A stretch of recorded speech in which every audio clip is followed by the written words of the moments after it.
Yeah, yeah. Making her way to the mic. They start dimming the lights. You start feeling alright. From Birmingham, home of the Teddy Longs, and the room is stutters. More once you discover. For all of the lovers, Whitney Houston and Roman Reigns. For all of the lovers, and Mickey James and Marvin Gaye. For all of the lovers, and Sasha Banks, Janelle Monáe, Silk, Sonic, and Paige. Allow me to say, look, I just found a place, sweet escape. Every one of us, I was kinda late, cause I just made it off the struggle bus. Walking by the fate, cause I know it's right in front of us. Yo, I ain't with the hate, gotta focus on what's great. Ladies and gentlemen, Steph Hardy is on the air. Had to drop a couple bars just to make you all aware. So, sit back, relax, enjoy the show. You know I go by Joe or the rest of the flow, yeah.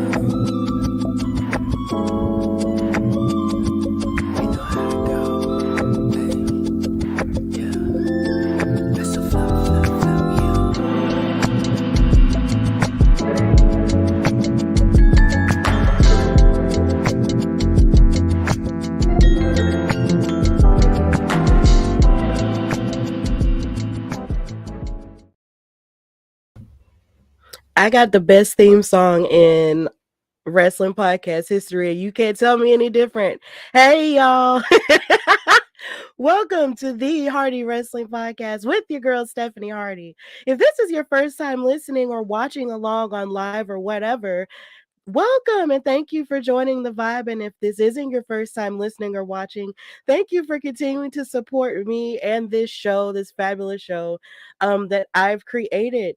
Now, of course, there has been so much going on. I did have an interview with the top guy, Griffin McCoy. If you haven't watched that on YouTube already, please go do that. The audio will be uploaded today.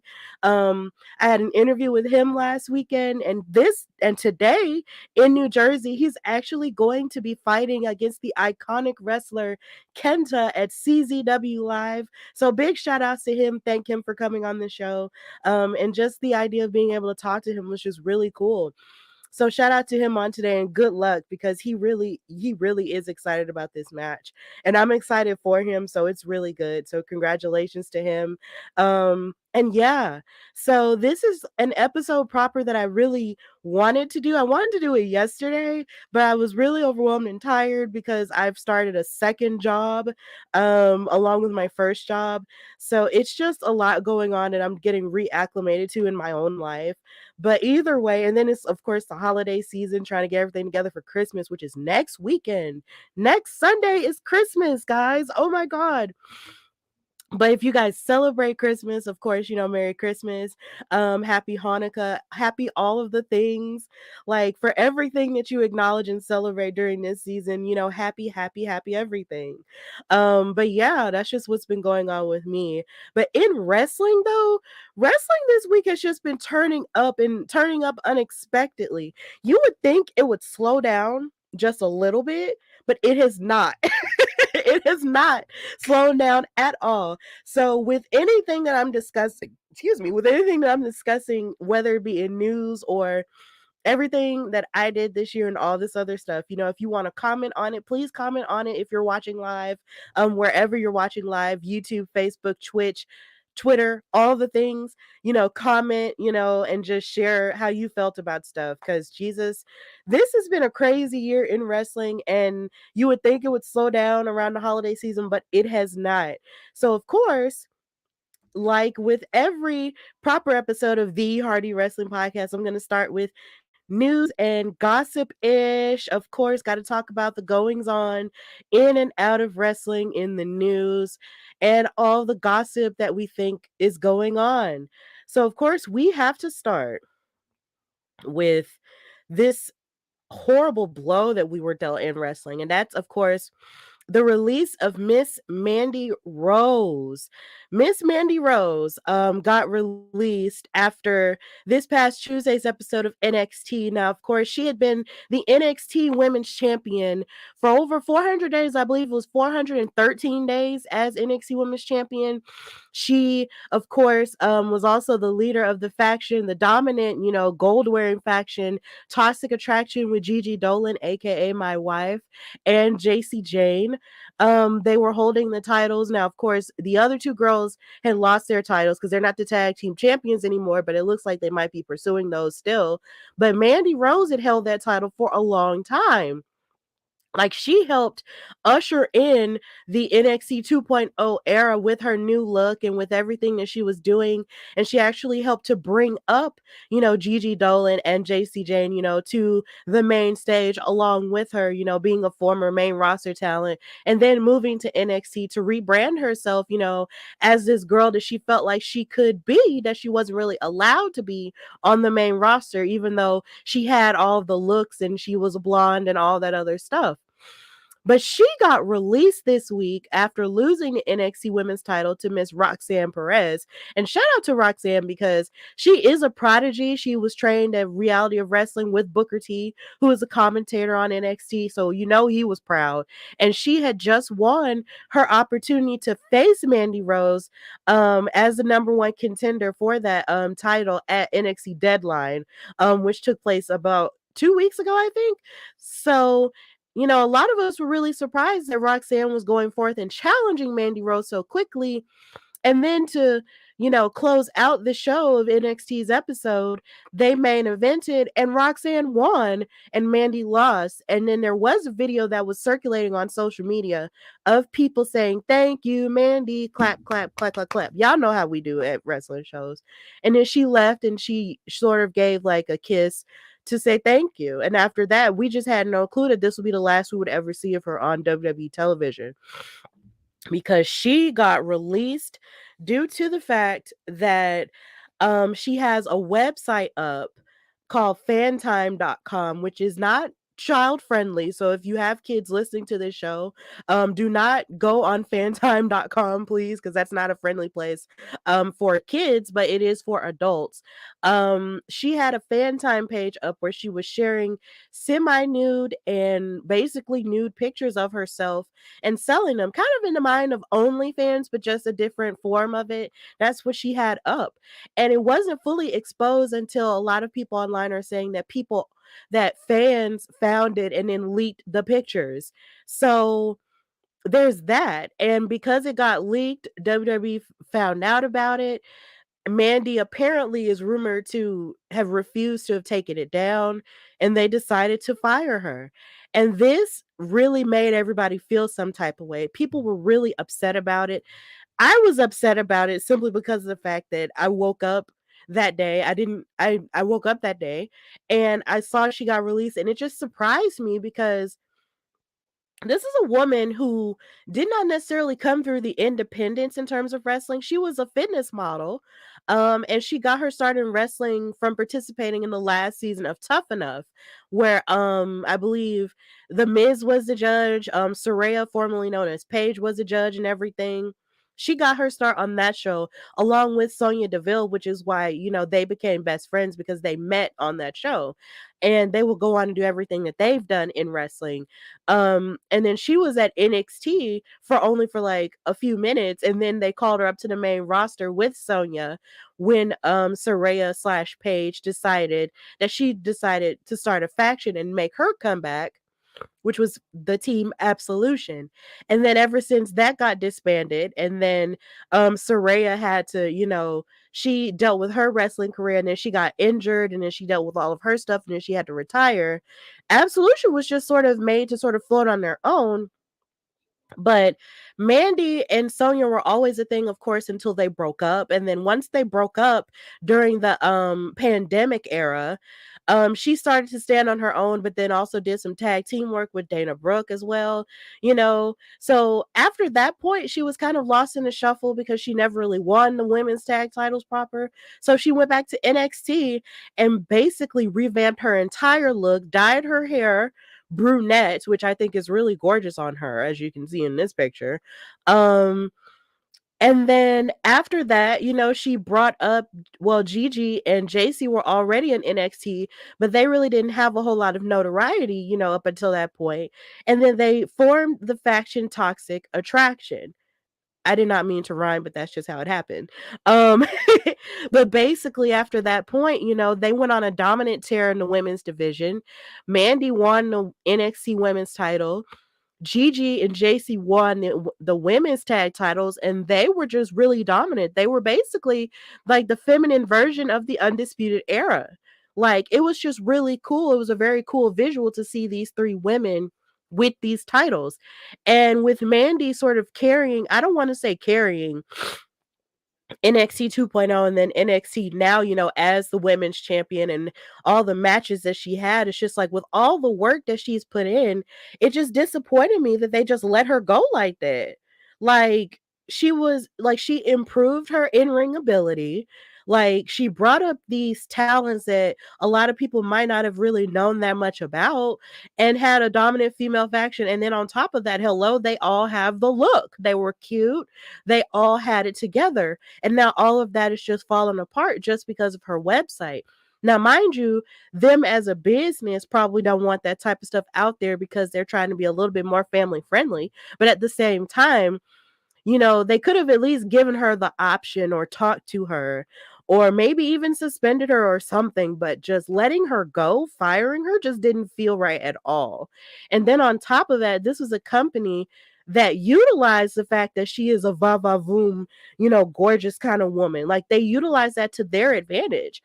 So you can only imagine my surprise, that they would just go ahead and fire her like that. And then from a human perspective, it's even sadder because even this year alone, with her being a champion, she gets engaged, of course, which is a happy time. But then she also lost her brother. Like, her brother passed away. And she only mourned him, I guess publicly, you could say, on Instagram for like maybe a week or so. She was off TV for a week.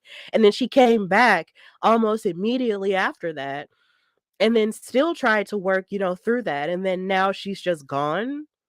And it's the holiday season as well. Like, that's just so terrible to me. Like, that they would do that, do such a thing to somebody at this point in time. But I guess maybe they figured they had to make an example of her, but I don't know. But it just feels really unfair to me. And of course, the hashtag rehire Mandy Rose has been, circulating on Twitter over the past couple of days.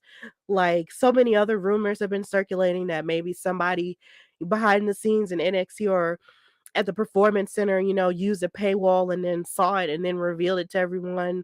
There's just so much going on. Even Dave Meltzer has put in his 2 cents. He said that it is believed she was fired without being given the option to take the stuff down and tone down her site. Those in the company felt that had no other choice than to fire her because she was an active performer on the roster, and these were public photos and videos for customers. Unlike several of the women stars who have had their personal private photos hacked and released without their knowledge or permission, where the company saw talent as the victims. And yeah, that is a little bit different because of the fact that she was selling it, and this is a subscription service. Fan Time is a subscription service like OnlyFans, like I said. And then on top of that, it's different from so many other superstars who have had their news leaked, due to vicious people using technology for nefarious means. It's a little bit different. And then on top of that, she's making money that WWE isn't itself benefiting from. Kind of like the Twitch situation in which Zelina Vega got released for, as well as, brought back from and all that other stuff. So it's just a really sad time. And then there are also women wrestling fans who feel like they're being really harsh on her, but not being harsh on other superstars, other male superstars, such as maybe a Matt Riddle, who got caught up with drug testing this week as well. They felt like he sort of got a slap on the hand and got written off television, but now it's pretty harsh as she's getting fired for it. But either way, I'm wishing the best in the situation. I'm hoping that maybe this won't be the last we'll see of Mandy Rose on television, because clearly a lot of people were really sad about this. A lot of superstars in NXT were really sad about it. And I can only imagine how her sisters in Toxic Attraction are feeling, like having to move on and be, a thing without their person who led them for so long. So I'm really hoping the best in this Mandy Rose situation. And I just hope that pretty soon, we'll see her back in wrestling. But even if we don't, I still wish her the best anyway, because that's a choice that she has to make if she wants to come back. Like, this is her decision. And this is her body, of course, and she can do whatever she wants to with her body. You know, her body, her choice. Hello.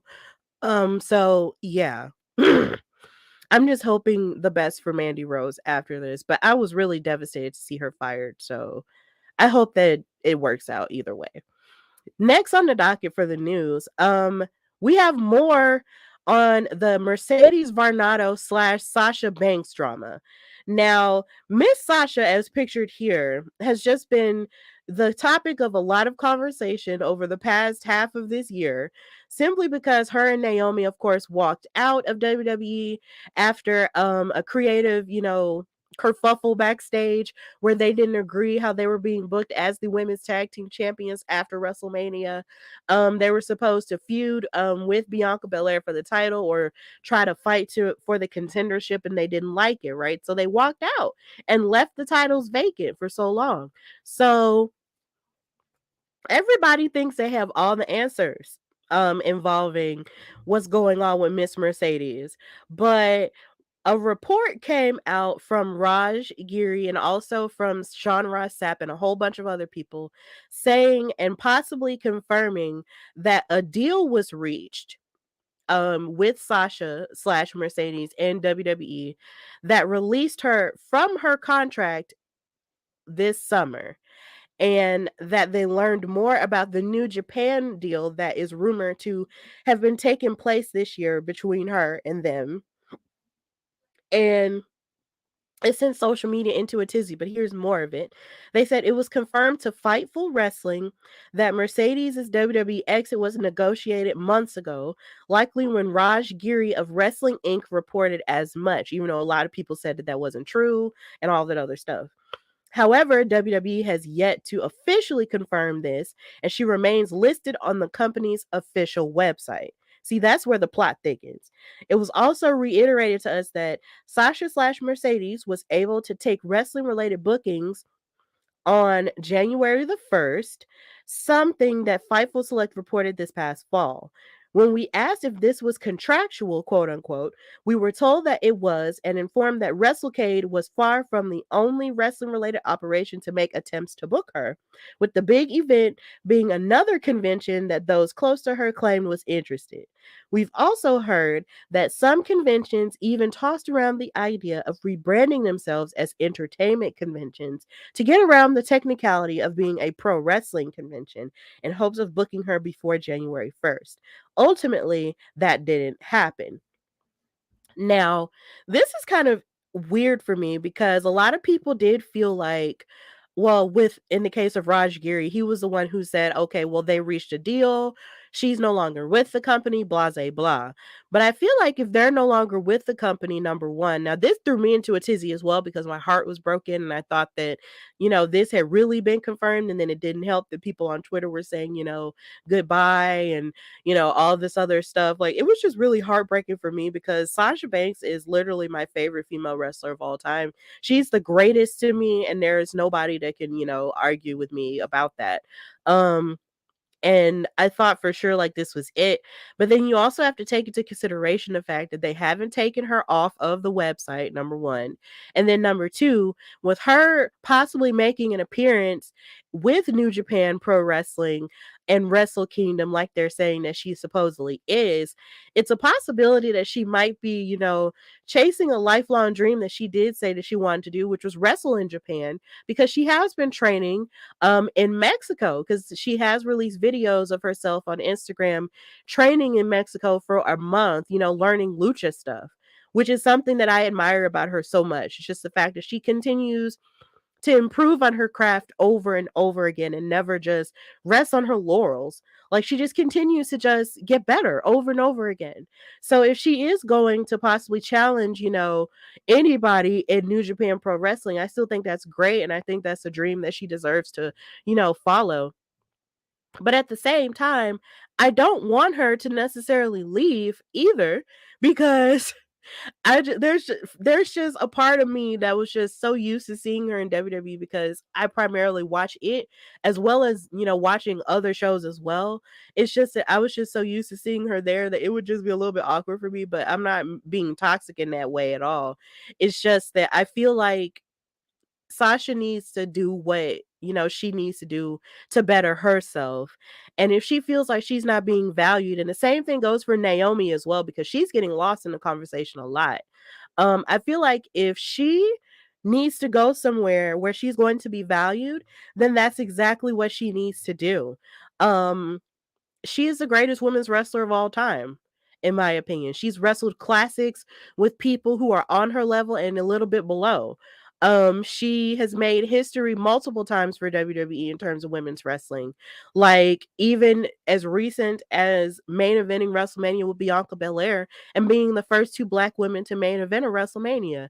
Like, you would think that after all of the history she's made and all of the resumes that everything that she has added to her resume, you would think that they would value her and her voice a little bit more. But it looks almost like it was almost like with the miscommunication that happened, earlier this year. It was almost like they didn't value it. And I'm just like, this is a problem. Because this is a woman of color, breaking ground, for herself mostly, but then also for the company. And you're not valuing her, and that's not right. Um, and there's even rumors saying that her leaving WWE had to do with the fact that she asked for, the same amount of money that Charlotte and Becky got. But then I'm almost leery about believing that, because that report could be put out to basically stir the pot with, them, and it doesn't even need to be. But at the same time, it's hard to not believe it, because people be lowballing folks every day. But I just don't want to, you know, I just don't want to feel that she's getting less than what she deserves, because she's amazing and she deserves the best. And honestly, I just want to see her flourish and do the best that she absolutely can and prove that she's the best wherever she decides to go.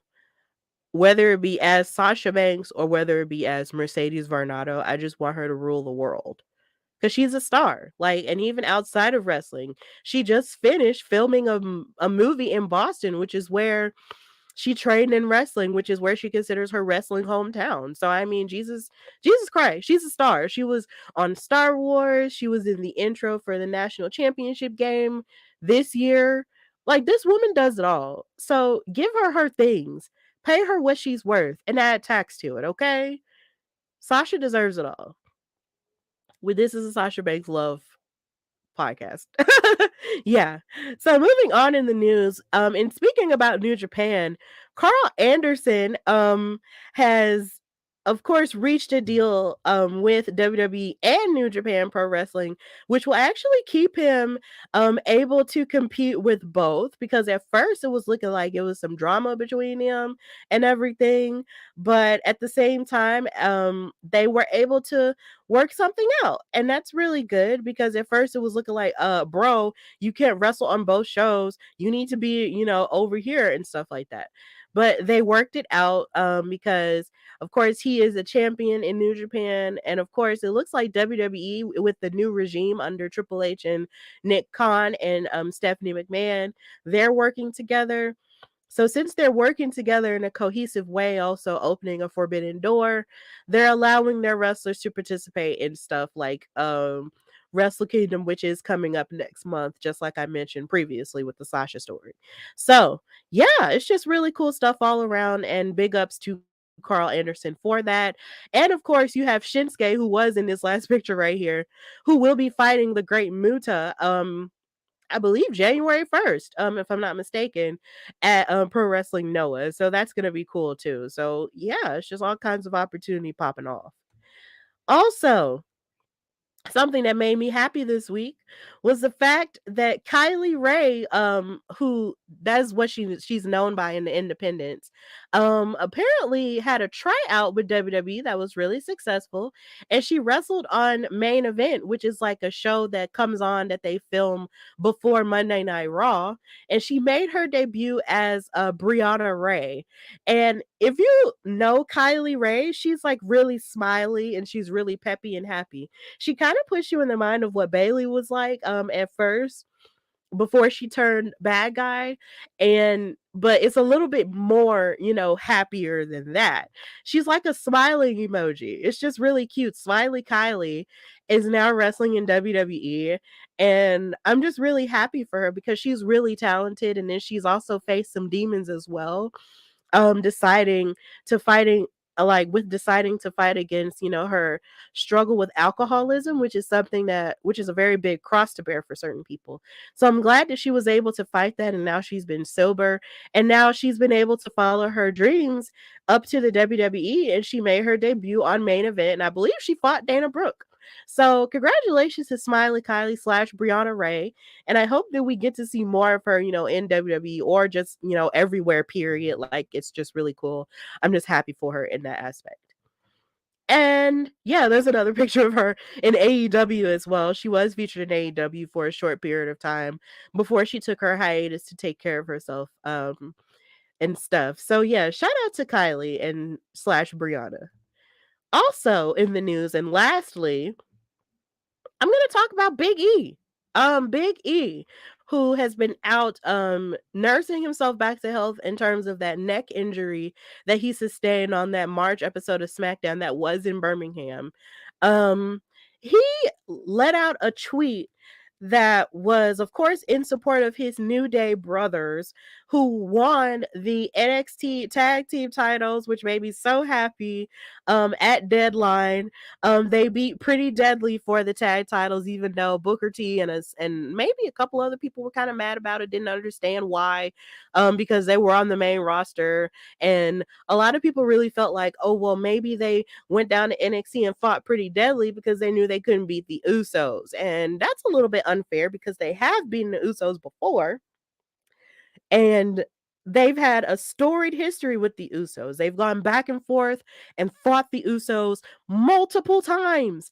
And that's like one of the greatest tag team wrestling rivalries that's ever existed in the modern era. So to say that the New Day, oh well, they couldn't do anything with them, that's a little bit too much now. We're not going to disrespect the greatest faction, okay? And I don't care what anybody says, the New Day is the greatest faction of all time, even though a lot of people classify them as a tag team. It's 3 men, so I count it a faction. If it's more than 2 people, I count it as a faction. They have gold on top of gold on top of gold. And it's just, and I've talked about, on this show ad nauseum about their impact outside of wrestling as well. So it's just, they're the greatest faction to me. Okay. And this sort of proves it because the New Day has won tag team titles on Raw, SmackDown, and now NXT. And it's just, you just can't beat that anywhere. That's something that the Usos at this point have not done. Okay. So we're not going to disrespect the New Day in the name of the bloodline. As much as I love the bloodline, we're just not going to do that, okay? We're just not going to do it. So Big E let out a tweet after they won the titles and said, quote, "What an absurdly talented pair of partners.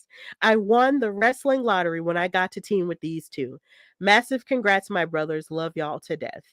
And it's so funny. I'm wondering if this is like a goodbye because he's saying, I won the wrestling lottery when I got to team with these two. Like, does this mean that he might retire or that maybe he'll never wrestle again?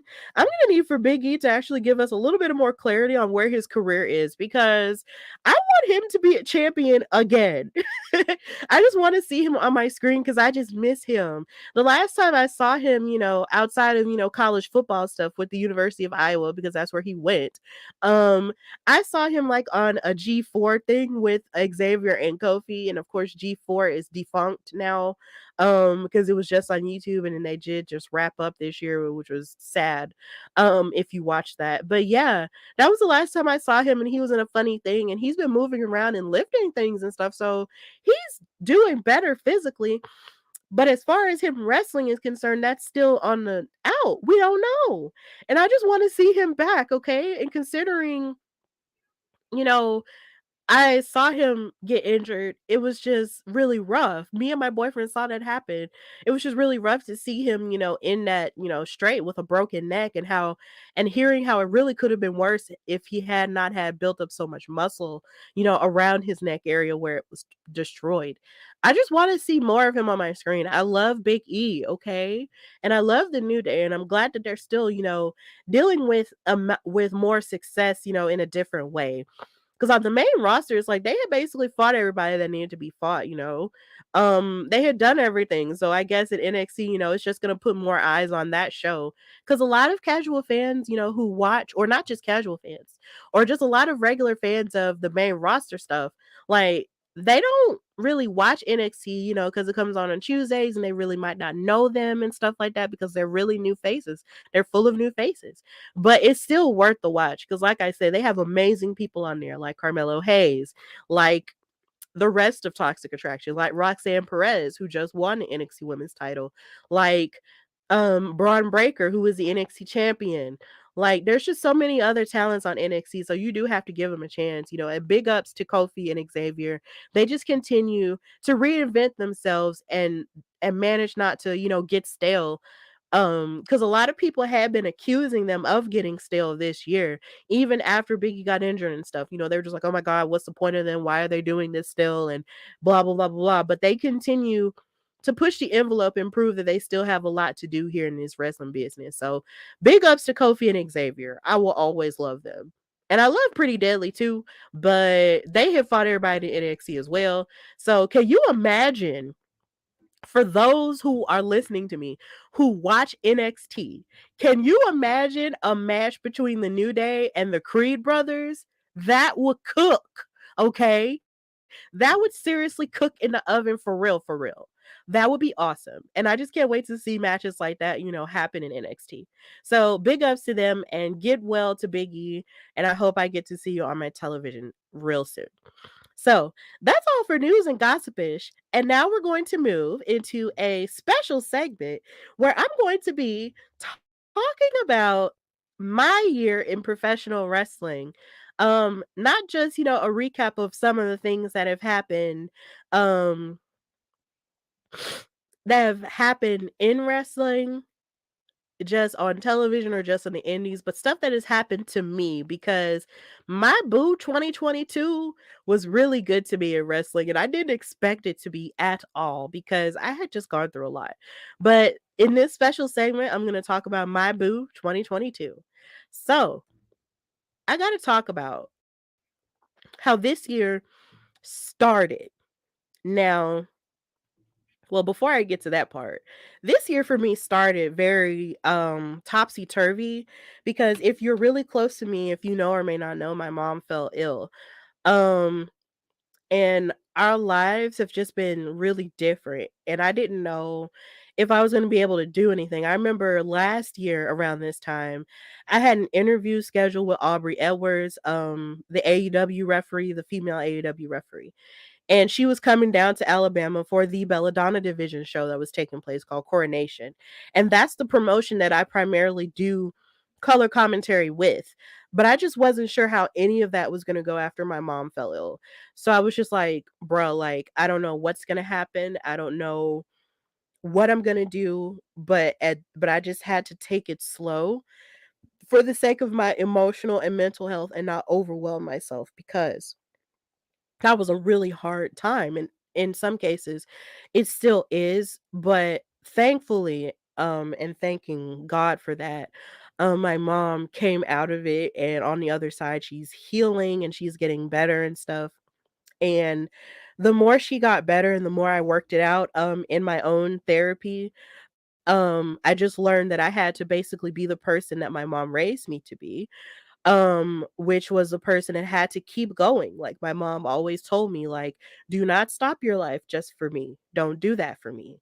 So you just got to keep going as much as you can. And the more she recovered and the more I felt sure about it, the more I worked into it, the better I felt. So this year in wrestling was a huge blessing for me because I just didn't expect any of this to happen. I didn't expect all of everything that happened. I thought I was just going to have a few little engagements here and there for the podcast and maybe for the wrestling shows I was doing, and then that was just going to be it. Um, that was not it.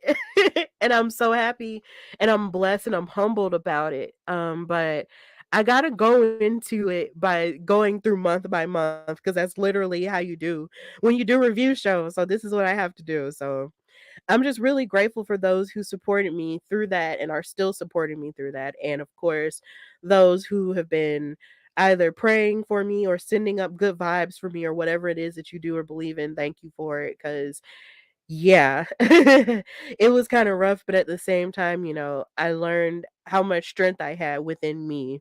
I didn't realize it, and I'm really grateful that I've learned that about myself. I just didn't know my own strength, like Whitney Houston saying.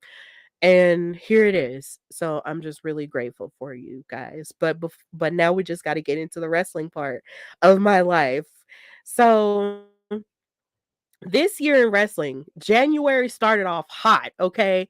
Like, of course, you had, WWE's Day One event, but it seemed like Day One there was drama in wrestling with Big Swole sort of speaking her piece on why she left AEW and talking about, what it means for her in terms of wanting to see wrestling grow and be more diverse in terms of representation for Black women specifically, and how Tony Khan just kind of turned on her, and just was like, yeah, I'm actually doing this. So what you're doing is wrong and you're not that talented, enough. And that's the reason why you got let go. And that was a huge tizzy online, right? So everybody was just like, how dare you say that about this Black woman and disrespect her for speaking her piece on how she felt about, your company and stuff like that.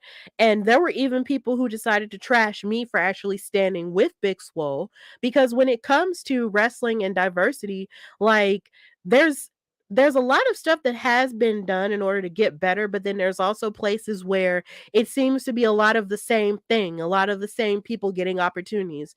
And AEW is one of those places. And you can't get angry when someone decides to call you out for it, or not just call you out for it, but gives you constructive criticism about it, especially if that's a place where they worked. And then for you to get on social media and disrespect her in that way, like that was just really terrible. And that's just something that I guess the other TK has a problem with doing. It's like whenever people try to hold him accountable, especially if it's a woman or even a woman of color, because he did this to my friend Ella J, who I work with Women's Wrestling Talk, he gets bent out of shape and he gets mad about it and then calls him out on social media for it. And it's just messy. And then you have other people co signing it, not knowing what they're talking about at all. And it was just really rough. And I stood with Big Swole, and there were people who were deciding, you know, run my podcast through the mud and talk about how they feel like my podcast is going to be subpar because of takes like this and blah, blah, blah. Mind you, people like that, who give takes like that, have, cartoons as their profile picture and then don't really like, it's just like they just come up out of nowhere and then just give their half baked opinions. And I'm just like, bro, you have no idea how dumb you sound. But either way, those are bullies that you just have to ignore. And of course, if you're watching, if you see this picture right here, later on this year, I actually got to call some action for Big Swole at Battle Club Pro, during Juneteenth weekend when she faced off against Jordan Blade for the Battle Club Pro Icons Championship. Like, to be able to meet her and call action for her, after I took this stand and actually supported her and actually getting ready and actually meeting her, and actually sharing space with her this year, it was just absolutely, out of this world. And being able to talk to her and just get to know her, like, that was just really cool. So the idea of that happening was just really crazy for me, and I will still always support Big Swole no matter what. Like, I love her so much, and I also love her family. I love Cedric Alexander, of course, and continue to support him as well. So that was just insane how that happened, but I'm really happy that she is happy in wrestling still, wrestling in New York or wherever else that she goes. Um and also, sometimes working with Women's Wrestling Talk, with the Creep Squad, with Faye Jackson and Lovely. Like just seeing that, from time to time is just really cool. So I'm really happy that we were able to stand 10 toes down for her as a Black wrestling community and show her love and just continue to do that. And I'm just so happy that we got to do that. Also in January, I got to commentate for the Belladonna Division's coronation event, which took place in Gadsden, Alabama. Um, and of course, Aubrey Edwards was there and she got to teach a seminar on refereeing. And I got to interview her, of course, the year before, a month before. And that was just an amazing time. We got to have a tournament. I got to call action in commentary for a whole tournament for a championship, along with my buddy, my commentary bestie, the funeral director, Scott Resner. And this championship, if you're watching, is the Belladonna Forbidden Elegance Wrestling Championship. And of course, this was in dedication to Daphne, who passed away. She was a friend of Casey Dillon and Veronica Fairchild, who created the Belladonna division here in Alabama. And she was a friend to them, and it really did, rock their world when they lost her last year. So it was great to have that moment to pay tribute to her and to actually, know that all of these wrestlers, who worked on the show knew her and met her and had nothing but nice things to say about Daphne. So to be a part of it, really did mean a lot to me to be in that space to do that. Because I never met Daphne, but I've heard all kinds of good stories about her. So it was really good to hear that. And be a part of that show of love for her. And this tournament was fantastic to be able to call that action. You had the likes of Ray Lynn in the tournament. You had the likes of Cassandra Golden, who I got to, interview, as well as Shalance Royal and stuff like that. Just being able to be a part of it and call the action was just really cool. It was such an honor. I got to meet Rosaria Elsa. Of course, this is me and Aubrey backstage. After the event was over and stuff, it was just really cool to be a part of and call the action for that. So big ups to the Belladonna division. And I know we've been on hiatus lately because Casey had to deal with some stuff in terms of her own health and stuff. And I love her so much. I love Casey so much because she didn't have to give me that chance. She did not have to give me the opportunity to call action for the Belladonna division at all. Like, this is her baby that she created that was new. And I and it's like, I know I have this podcast, but I really don't have a whole lot of experience like in commentating. Like, I've only been commentating for like a year, but just the idea that she, trusted me, just, never, it just never leaves me that she actually trusted me to do that. So I'm just really happy to be a part of Belladonna, and I can't wait to see what else the future has in store for us. Like, you can watch a lot of our all women's action on Fight TV. And you can hear my voice on there, and it's just really cool. Like, my voice is on Fight TV. And that was just another cool part of it as well. Like, oh my god, like, I'm on Fight TV, what the heck? Who am I? Like, it's just crazy. But it was just really good. And then we crowned the champion, Cassandra Golden. She won that tournament, and I was just really happy, for her in that moment. It was just really cool. So yeah. Moving forward to February, I got to make my debut at Comic-Con, of course, which is a convention that we have at the Legacy Arena in downtown Birmingham, which is an anime convention primarily, but they had a lot of wrestling stuff. And so because they had a lot of wrestling stuff, I decided, to do a convention because so many people like Blurred Over and other places, and other conventions, have their podcasts and stuff in order to gain notoriety. So the Hardy Wrestling Podcast fan table was born. And I had never done this before, but my best friend Cinnamon, who is in this picture wearing my Bianca Belair t-shirt, um, shout out to her, and her husband Salvador. They helped me, with the setup and everything. I was able to go to the store and buy things. I gave out buttons and business cards and had my little interviews on the TV and stuff like that. Like, it was just really cool. I even put together a little bit of a decoration with wrestling superstars who dressed up in anime characters in order to combine the two loves together, because ultimately what I wanted to give from my fan table was the fact that you're going to know about my wrestling podcast, but you're also going to know, if you're an anime fan or if you're a fan of any form of pop culture, that all of it ties together somehow. Like every one of these wrestling people, these wrestling personalities are fans of different pop culture things as well as anime. So I put pictures together of like Zelina Vega when she was dressed up like a character from Naruto, Sasha when she was dressed up like Sailor Moon at the Royal Rumble this year, and so many other examples, like with the New Day dressed up like characters from Dragon Ball Z. Like all of that, combined together, to make this thing. Because sometimes when I watch anime, I just feel like anime really is just wrestling, just with animation. So that was just really cool to do. And the setup was just really cool. I had my microphone, I had the remote right there. Like it was a whole little, scenario. And I really loved doing it. And I got lots of visits and lots of interviews that you can still watch on my YouTube channel, The Hardy Wrestling Podcast. Go like, share, and subscribe there. You can watch those interviews. I got to do the interviews at the table. That was the debut of that as well. And then, of course, I had my NXT UK women's title there. And a lot of people, especially a lot of guys, were really excited about me having a wrestling title. And this guy named Tyler, shout out to him, got to come. He came to the table and wanted to hold a title because he had never held a championship title before. And he was surprised they was like so real. And I was just like, yeah, it's real. You can totally hold it. And he wanted to take a picture with me holding the title. He was holding the title. It was just a whole little vibe. He was so excited. And also, I followed him on Instagram and he is in college now. So shout out to him. He's like really young. Like I think he was around the same age as my sister. So it was just really cool to meet people like that and, connect and, gain new fans of the show and everything. So if you guys are watching or if we met at Comic Con, thank you for continuing to support the show. And for visiting the fan table. That was really great. And it's okay to love wrestling regardless of where you're from or what background you're from, or if you're just watching it this year or if you watched it and fell off with it. Like it was just really cool.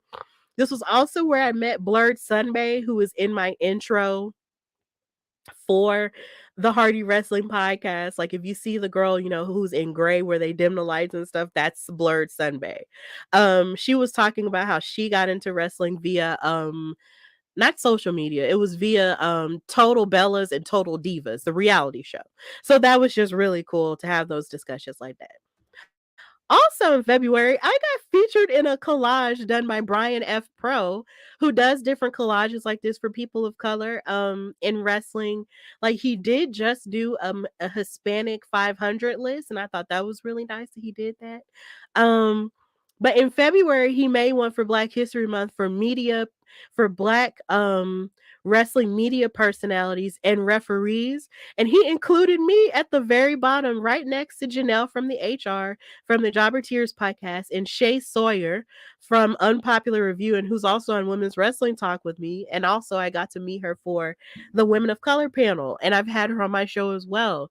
This was such a surprise. I was just like, I'm on the thing. Are you serious? Really? I was just really shocked. I think he may have sent out something where you send a picture. And I sent the picture, but I just didn't know what he was doing with it. And then when this happened, I was like, oh my God, look at all these beautiful Black people on this collage. Like all these people are people who I've either met, worked with, or not met yet, or something like that. And or I've watched their work or something like that. And these referees too. And for me to be included in it was just really cool. I just couldn't believe it. I was just like, look at this. I just can't. I just felt really honored to be a part of it and just happy because I was just like, this is just really cool. I just can't believe this.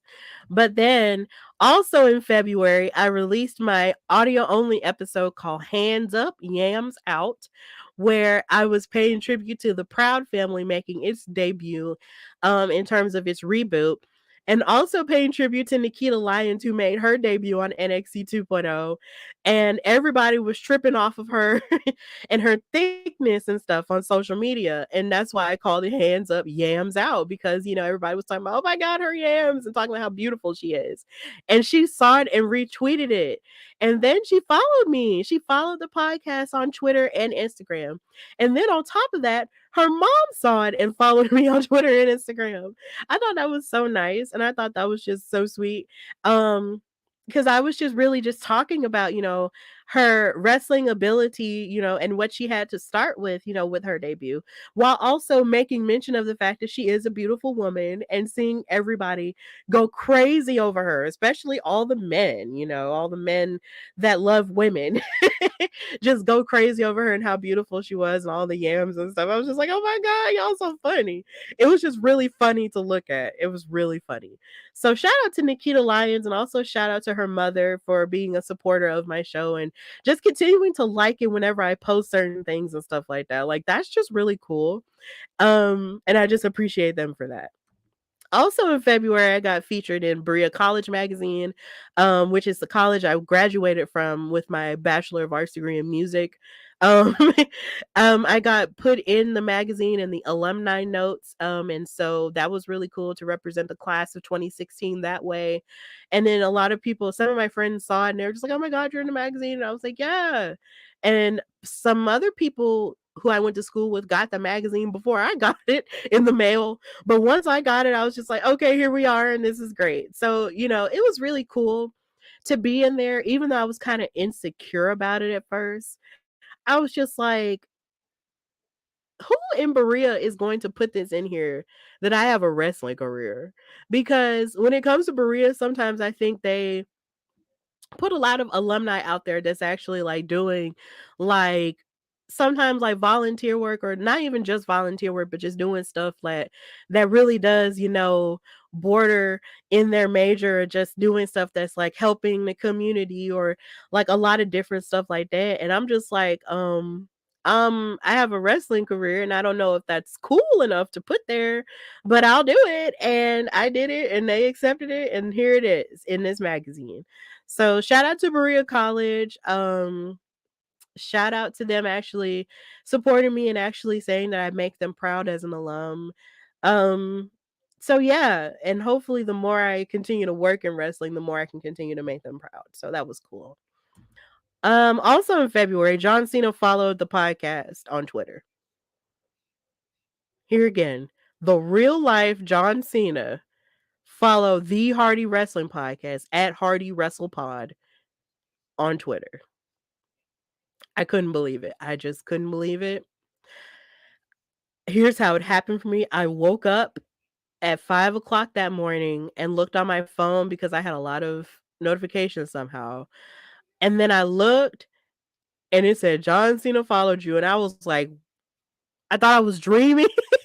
I thought I was dreaming. I was like, excuse me? He's what? Who? And I was just like, he's following me. What? And it made me, and then I found out that he followed like a bunch of other people as well. But I was just like, you're following me? Like, me? John Cena? What? Like, it was just too much. And then this is around the time Peacemaker was out and everything, and he was doing his thing with that. And I love Peacemaker, but I was just like, are you serious? And then Duke, whose show I was on this year, Duke Loves Wrestling. Shout out to him. He messaged me. He was just like, well, if he followed you, it's possible that he might have listened to your show. And I'm just like, if John Cena listened to my show, if John Felix Anthony Cena Jr. listened to my show, I just wouldn't know what to do with that information. I just wouldn't know what to do with that possible information. John Cena, if you are out there and if you are listening to my show at some point, reach out and maybe you can be on my show. We can work it out, with your agent or whoever I'd have to work it out with. Please, we can work it out, okay? Because I've always loved John Cena. He's like one of my favorites from the 2000s. Like, I had a mad crush on him definitely after I saw The Marine and I saw him more with his shirt off being a husband. I was like, ooh, Lord Jesus. But I loved him rapping and just all the cool stuff he did with the cars and everything. Like I just thought, oh my God, John Cena was my guy. Okay. So, and I'm really happy that he is coming back on New Year's Eve to SmackDown. Like that's gonna be real cool too. But I just always loved him. And the fact that he follows the Hardy Wrestler podcast is just out of this world. It's just out of this world to even believe. So yeah. Um Moving into March, SmackDown came back to Birmingham for the first time in 2 years, of course, with the pandemic going on and everything. No live events were happening. So this year was the year WWE decided to come back, and me and my boyfriend went. And yes, this is a picture of me pointing at the WrestleMania sign. Because at the time, I thought I was going to go to WrestleMania because I had entered the TikTok interview contest. And I worked hard on all of those videos only for them to not pick anybody who participated in that contest at all. But it's okay. Um I was very upset cuz I really did want to go to Texas, but either way, um it was fine to be able to watch it from home. But y'all don't understand, like the story that goes into my whole WrestleMania journey and preparing for the possibility of winning the interview contest was the fact that I got my nails done. I bought a whole new outfit for it and new shoes and all of that. But they never said anything that week at all. And I was devastated. I thought it was because I was trash. I was just like, oh my God, they didn't say yes. I was just really sad. But as it turns out, they didn't pick anybody. And what's so funny is Iridian Fierro, who was on season 4, um, a few months ago, she says she went out for it too, and they didn't say anything to her. And I was just like, oh my God. But she still went to Texas, so she was still able to pull it together and go. But but either way, um, that was a fun night. SmackDown in Birmingham was really great. It was really cool to be in the remodeled Legacy Arena because they had done some work on it during the pandemic, and to be able to see the setup and everything for SmackDown and be on TV, that was really great. The only not so great part about that night was just the fact that we saw Big E get injured. That was the only not great part about that. But otherwise, it was still a really great night. And me and my boyfriend dressed up in my Hardy Wrestling Podcast t-shirts that are on T Public. Go buy one. And we had our matching UK titles. And I almost felt like us bringing those UK titles was like a really bad omen for the New Day because they were in this back and forth feud with the Brawling Brutes when they were heels, and they kept winning and winning week after that point. And I asked my boyfriend, I was just like, Jock, did we jinx them by bringing our UK titles to the SmackDown show? And he was like, I don't know. It might be possible that it's our fault, guys, but either way, um this was us when we went to see SmackDown. It was raining that night. It was just a lot going on. But then they've changed everything with the Legacy Arena, so we can't really stand out and watch them leave the way we used to watch them leave from the BJCC, which sucks, but it's okay. It was still a fun night. Yeah, and this was like a view of the crowd, and this show I believe was nearly sold out. So kudos to Birmingham, my hometown, for selling out that SmackDown show, or possibly selling out that SmackDown show, because it was a lot of us in here. And then Raw is coming in January, and I'm really pumped about it. I cannot wait, because I have not seen a Raw in forever. Because SmackDown tends to come to Birmingham a whole lot. It was almost always SmackDown, and a few occasions it'll be like a live event, like a house show, or it'll be an NXT show. NXT has come here twice, but it is almost always SmackDown, but I really love it though, so it's great. It doesn't matter. But yeah, this was March. This is the beginning of March.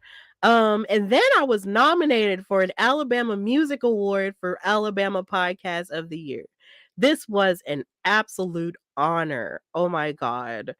Um, a part of me wanted to go for it because I was just like, well, Stephanie, you do a podcast and you're from Alabama. You record this here. So why can't you be nominated?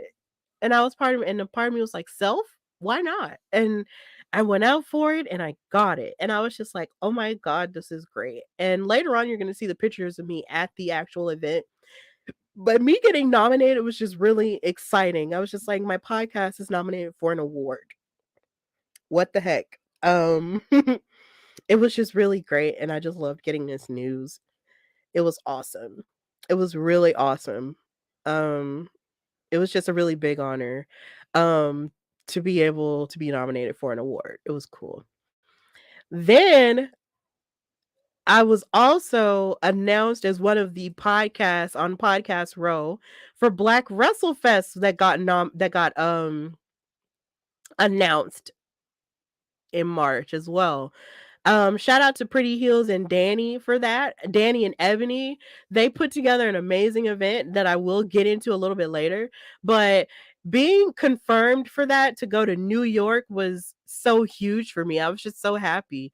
And to be a part of that on Juneteenth weekend was really cool.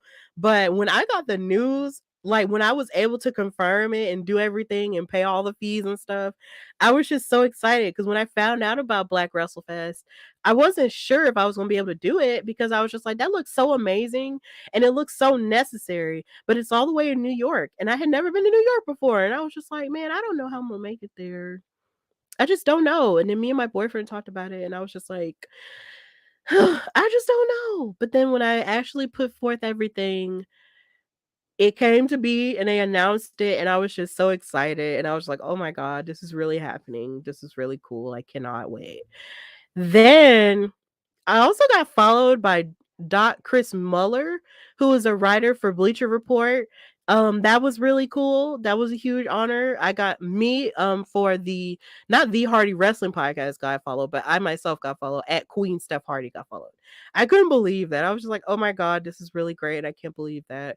That was just really cool because I was just like, so you mean you actually know who I am and you actually want to follow me? What the heck? This is amazing. So let's go. That was amazing. And then, of course, we get to June. Yeah, this was June. Um, we get to June, and the Hardy Wrestling Podcast Fan Table 2.0 made its way to Alabama Comic Con. This was a huge honor because the first time I went to a Comic Con, it was Alabama Comic Con. And that was in 2019 when I cosplayed as Captain Marvel and I met Ric Flair, the Nature Boy, and his wife. And they were really nice. And I just, I love going to that convention because everybody liked my cosplay. It was lots of other cool cosplays, lots of kids around with amazing cosplays that wanted to take pictures with me. I wanted to take pictures with them. I took pictures with the Thanos. It was great. It was just really great to be a part of. So imagine fast forwarding, and not only are you a part of a panel at the next one, but then at the third one you go to, you have a fan table. And this was my setup, and I brought my SmackDown Women's title instead, but then I also had my microphone and my ring light just in case I wanted to do interviews and just all of my wrestling knickknacks that I treasure, along with the television to watch some of my programming on, and decorations and everything that I bought from Walmart. It was just really beautiful to be a part of, but the setup was kind of hard because I was by myself doing it, after work, and I was just tired. But I still did it, but it was just, and then I had to move it because the area that I was in didn't have any power, and I was just like, oh my God, what am I gonna do? And thankfully Blurred Over, shout out to them, paid for their power, and I was able to borrow some of theirs for the weekend. And they were like, and I was just like, oh my God, I don't want to break a rule, but they were just like, look, you can break the rule and then they can fuss at you about it later. And I was like, okay, fine. So I did it and moved it, and it turned out to be really well. It was pink and purple like the logo, and it was just really cute. And then of course, this happened at Alabama Comic-Con. Um, at first, when Alabama Comic-Con was happening, it got announced that JBL was supposed to be coming to do meet and greets and stuff like that. But then that got canceled. He didn't come, and they replaced JBL with Trish Stratus, Lita, and Mickey James. And of course, if you are a wrestling fan, and if you came up as a wrestling fan during the 90s and early 2000s, you know that these women are everything when it comes to women's wrestling. So I knew I was going, I knew I had my table, but I knew I was going to meet these 3 as well. So I was just like, "This is gonna be my chance, I'm gonna meet them." And I had already met Mickie James before, at NWA Empower Weekend because she produced that event and I got to interview her for Women's Wrestling Talk. If you haven't seen that interview, please check it out on Women's Wrestling Talk's YouTube page. That was such a huge honor to get to interview her during that time. Um, and for her making that statement in women's wrestling. But the idea of meeting Trish Stratus, at her meet and greet area, along with Lita at her meet and greet area, and having them hug me and tell me that they were happy that I worked in wrestling and that they want to encourage me. Because a lot of women, just to see to see women continuing to make waves in wrestling, even now, outside of the whole ring part of it, but just from an intellectual part, that will stay with me for the rest of my life, I think. That happened at the meet and greet.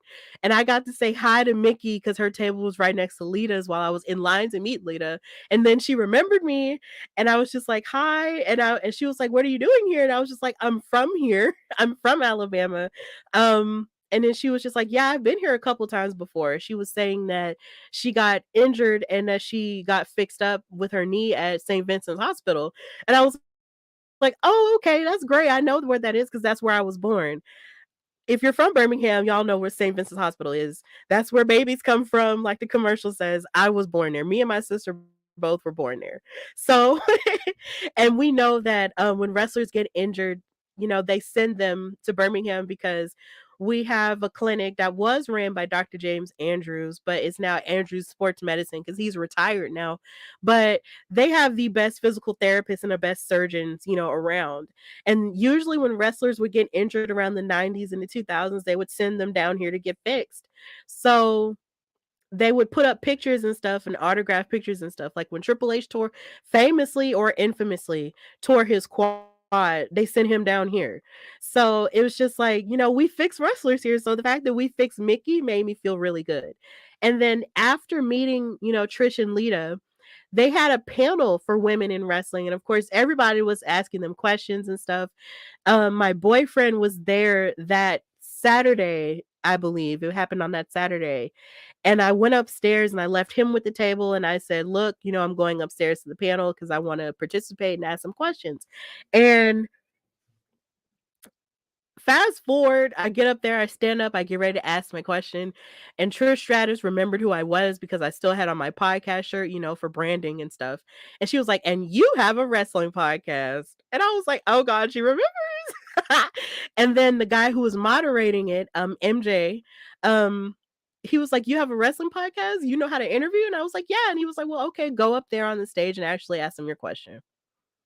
And that's how this picture happened. I just cannot believe it happened to me that way. I posted this picture or various versions of it, and people thought that I got to interview them all the way through or ask them a bunch of questions. This picture has a lot of street cred for me. um, in terms of my wrestling career, like it has a lot of cred for me. I just couldn't believe that this even happened. But it was just one question and I asked them, what was the best advice that they got, at the beginning of their wrestling career. Cuz a lot of the fans who were at the panel were asking them a lot of questions about, what happened once they got big and once they got famous. And I wanted to know, what was it like, in the beginning? How did you what was it like in the beginning? How did you wrap your mind around wrestling when you were just starting? Who was responsible for teaching you? What was the best advice you got? And they loved that question. Trish and Lita and Mickie were so happy with that question and they answered it beautifully. And then they asked me the same question and I almost felt like I messed up a little bit. But I answered the question and and they let me sit up there the whole time. The whole time. They let me sit up there with them the entire panel after that point, and I was just like, "What is life? What is life? What is life?" And what's so funny is that day, I just wasn't feeling my best. My hair was not the way I wanted it, so I tied it up in a scarf that I always do. I had on these Black Lives Matter earrings that matched my shirt, and I had on like these tennis shoes that I walk around in all the time. But that was enough for them, and I'm gonna cherish that for the rest of my life. Seriously, I just can't believe that happened to me. And that was June. But then moving forward with the rest of June, I went to New York for the first time. For the very first time, I went to New York. And this was a dream come true for me because as a child, I would watch certain things with New York in it. Like movies like Oliver and Company and Home Alone 2, Lost in New York. And I was just like, in my heart, I was just like, you know what? I want to go to New York one day. I just said that out loud as a child. I was like, I want to go to New York because it just looks like this really cool place. And then of course, the older you get, the more you see of New York, the more of the lore you hear and the, buildings and Times Square and New Year's Eve and all of that. I wanted to see that. I wanted to experience, the magic of what New York was. And then you fast forward to June, and for Black Wrestle Fest, I was able to go. And oh my God, that was such a beautiful experience. Like, I got to, I realized how I can adapt to different places and adapt to my circumstances when it came to this trip. This trip to New York really challenged me in a way that I had never been challenged before in terms of travel on my own. Um, My plane got delayed somehow. I had to get put on another flight. I had to fly into New Jersey. Janelle from the HR, shout out to her from Jobber Tears, helped me get a ride from like the New Jersey airport to where I was supposed to go in New York because she thought she was going to be able to pick me up, and then she wasn't able to do it, so she gave me a ride. And so that happened, and I was able to get to my Airbnb, which was really nice. And that weekend I just got to walk around Brooklyn and just see all of its extraordinary parts and all the ordinary parts, like a neighborhood did. And it was just like, or how a neighborhood is. And it was just beautiful. It was really diverse. There were just school buses everywhere with different languages on them. You had kids still in school walking across the street, playing instruments and stuff, being regular kids. I went to a pizza place and got a phone number from a guy who loved wrestling and saw my Sasha Banks Bianca Belair t-shirt. And then he gave me his phone number when he gave me my pizza when I was sitting outside in the heat. Like, to see everything of what Brooklyn was, it was just mind blowing. Like, to see flags hanging off of windows, like all of the cultural ordinary parts of New York and Brooklyn was just beautiful. I was just like, oh my God, I see why people be tripping. Like, because this is beautiful. Like, I like it. I love the diversity of New York. Like, I love that there was like a cafe on like every other block, even though I was kind of confused as to where to go because I wasn't sure what I was going to eat. Like, it was just, I was hungry for about a good 20 minutes because I just didn't know what I was going to do or what I was going to do. But I finally settled on pizza. Um, it was insane. But then I wound up tiring myself out because I was just so excited, and I was walking everywhere, and I made it to Marcy Avenue, which is where Jay-Z is from, the Marcy Projects. Like, I got to see that. It was just mind-blowing. And then Janelle picked me up, and I couldn't believe it was her, and me and her were face to face with each other. I was like, oh my God, it's you. It was just crazy. And then she brought me things, and then from sponsoring Jobber Slam, the first one. And then we took the train, and I was just so excited to take the train. I was like, oh my God, it's the train. And and I got a Metro card, which I still have because it doesn't expire until 2024. I have a Metro card, and we left the train, and then we got to Manhattan slash Times Square, I guess you would call it. And in these pictures, as you can see, on the right side, you see me in Times Square with that picture that Keith Mack took. Shout out to Keith. He was the MVP of that of that situation. He took that picture, and he let me borrow his stand, which I still have for my ring light. Like, seriously, like, meeting him was so great, and meeting Danny was great too. We got to walk around Times Square and see everything. I just felt like I was just, experiencing everything for the first time. And it was just a beautiful experience. Like, it's New York. And then we got to see a couple of stores and everything. It was just like, oh my God, these places want to take my money. They have a Disney store. They had like a Hershey's chocolate store in Times Square. They had all kinds of stuff. I was like, I can't do this. Like, and then we went to Dallas barbecue, and let me see if I can get this. Excuse me, guys. We went to this restaurant called Dallas Barbecue, and I had a drink, and I still have the umbrella from that drink. I kept it because I just wanted to keep everything from my New York experience. Like, let me make the screen a little bit bigger so y'all can see. It says Dallas Barbecue on it. I kept it. And I put it in my hair when I was there too. So it was just a really amazing moment for me. I was just like, I'm there. And then we saw the Madame Tussauds wax figure of The Rock. And so I got to stand next to The Rock for a few seconds. So that was amazing. Um, and just the idea of Black WrestleFest, just to go into, what it is. Black WrestleFest puts you in the mind of a convention, except it's a little bit on a smaller scale now because it was his first year. And me and Katrina, who I work with and also got to interview a few weeks ago on the Hardy Wrestling podcast, got to meet each other. She was doing work for Women's Wrestling Talk, and I was doing work for my own show, and we were right next door to each other. So she got to take me around and get some breakfast that day. Because that was, I believe, on that Saturday. I got to get some breakfast with her. She got to walk around with me. I got to get to know her a little bit more. It was just really insane. But it was just really cool to actually meet her because we always see each other on screen every week, but to actually be face to face with each other, it just meant the world. So it was just amazing. And then they also had various panels on Black WrestleFest as well, where we were talking about, different issues, that Black people face in wrestling. And, the women in wrestling panel, which I think is poetic almost now. It was me, it was Janelle who was moderating it, and then it was Kiki from All Elite Keeks from Texas, and MJ Jenkins, who is a very accomplished wrestler in her own right. We all participated in a panel, and it was just a very heartfelt moment. As you can see, I was speaking on something, and Janelle's looking at me like, whoa. But I don't know what I was saying in this, but I was going in whatever it was. And it was just really an honor to be able to participate in that panel with those women. And I was crying because I was talking about how I got to meet, I believe there was a Q&A session, and Brian H. Waters, shout out to him, asked us, what was a really great moment where we realized we made it. And I talked about the Trish, Lita, and Mickey situation that happened at Alabama Comic Con just a few weeks ago at that point. And I started crying, and I couldn't believe I started crying in front of these people who are like who are my professional colleagues, but then also good friends at this point now.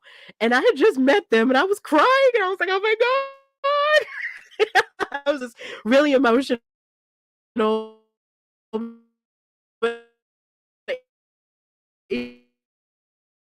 either way, it happened. And then Jordan Blade for the Icons Championship. It was amazing. That was absolutely amazing because he asked me during the panel, and I was like, of course I will. And I took the pictures, I hugged him. I was like, thank you for even asking me. I can't believe this. And so I had an outfit packed just in case, because you just never know, because this is wrestling.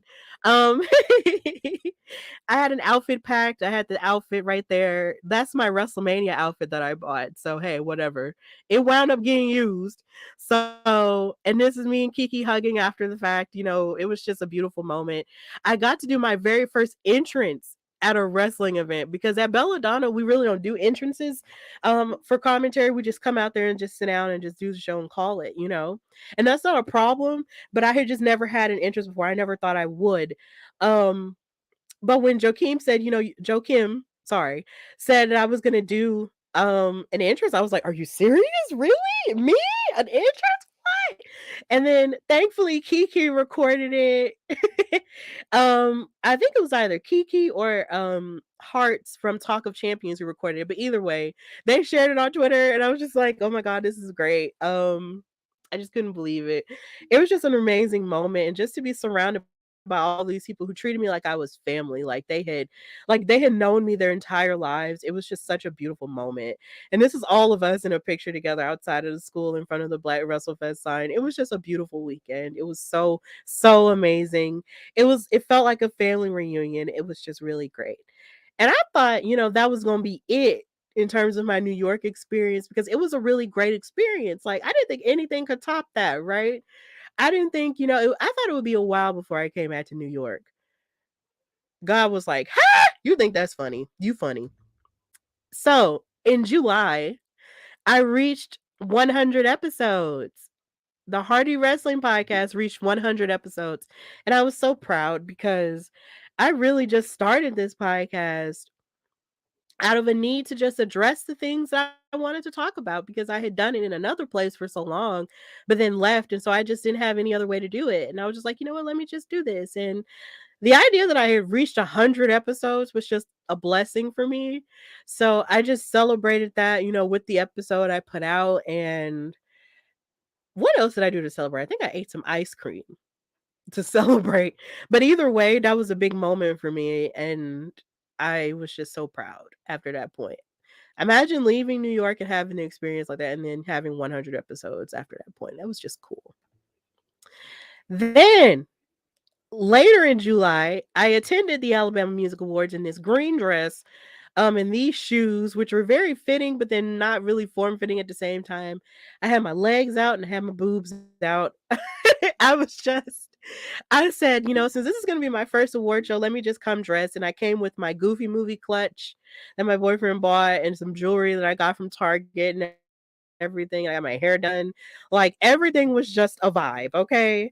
And I was just looking cute and I was on the red carpet in this picture. And I just felt really proud to have made it to that point.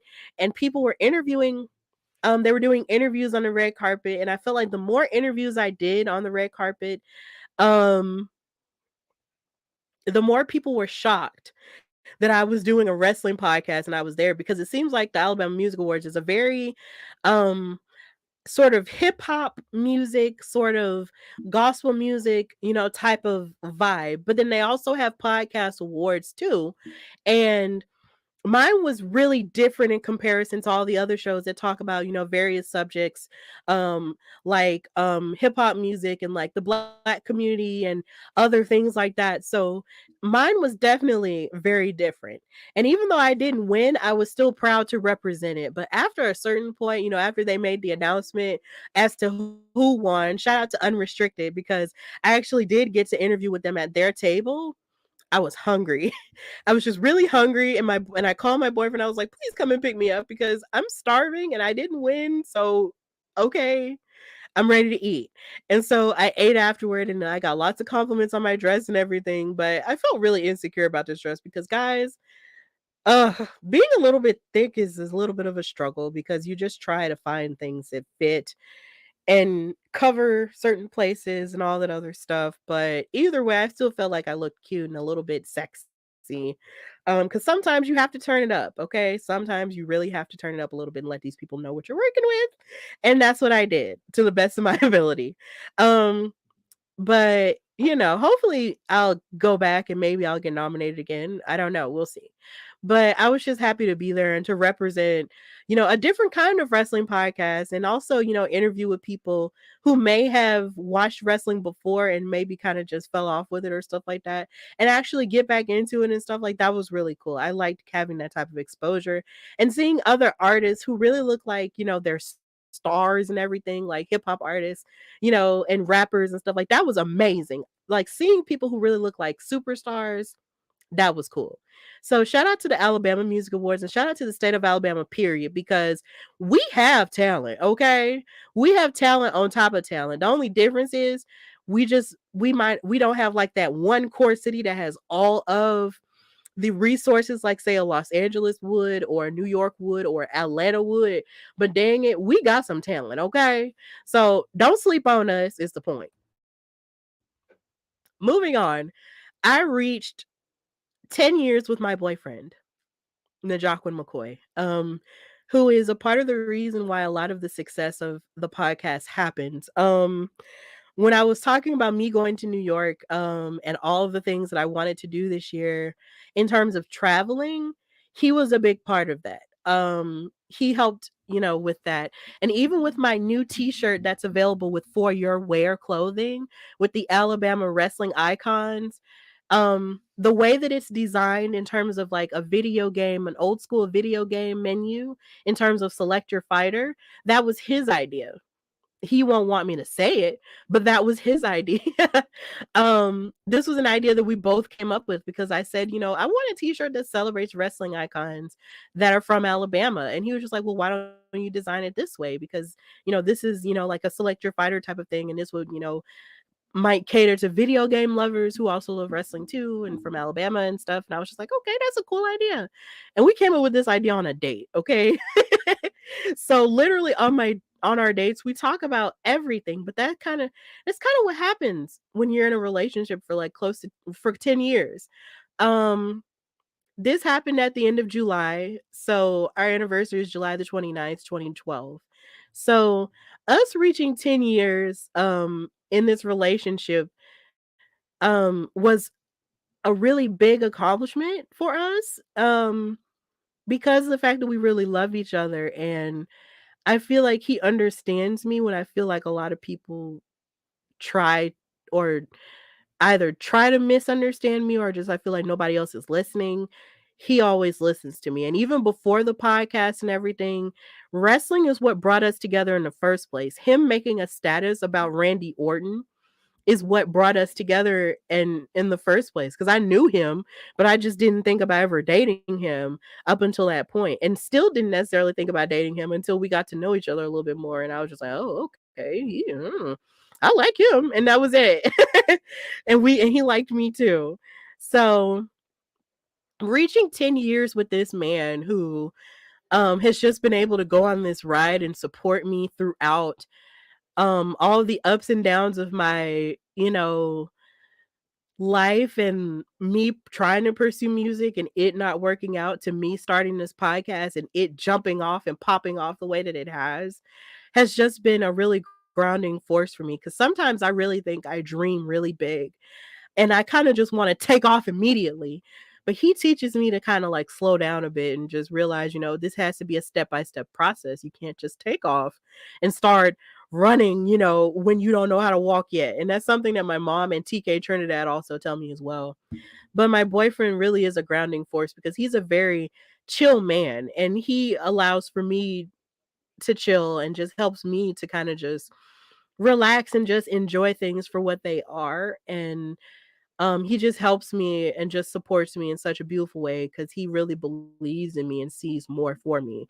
And he always has. So us reaching 10 years meant a lot to me, and it always will mean a lot to me because I just don't think anybody else will ever love me the way that he has. Or support me the way that he has. I just don't think that that's, I just don't think that men like him are rare, like really rare. And I hope that I can continue to make him happy as long as I possibly can. And, who knows? Maybe one day I'll be able to get rich, from doing all of this and be able to pay him back for all the things that he's been able to pay for me. And in terms of the podcast and paying for the theme song and all of the stuff, like maybe one day I'll be able to pay him back for all of that. But in the meantime, I'll just try loving him and hoping that'll be enough. And supporting him in his life, and hopefully that'll be enough. So yeah, we reached 10 years and wrestling brought us together, and it continues to keep us together, as well as, him navigating all the changes in my life and still not giving up on me. So yeah, just get with somebody who supports you because it's beautiful and grounds you like from the jump. So yeah. Congratulations to us. We made it to 10 years, and hopefully we'll make it to 20, and then one day we'll be maybe have kids, maybe not. I don't know. It just depends on where I'm at or where he's at or wherever. But yeah, that was cool. And that was the end of July.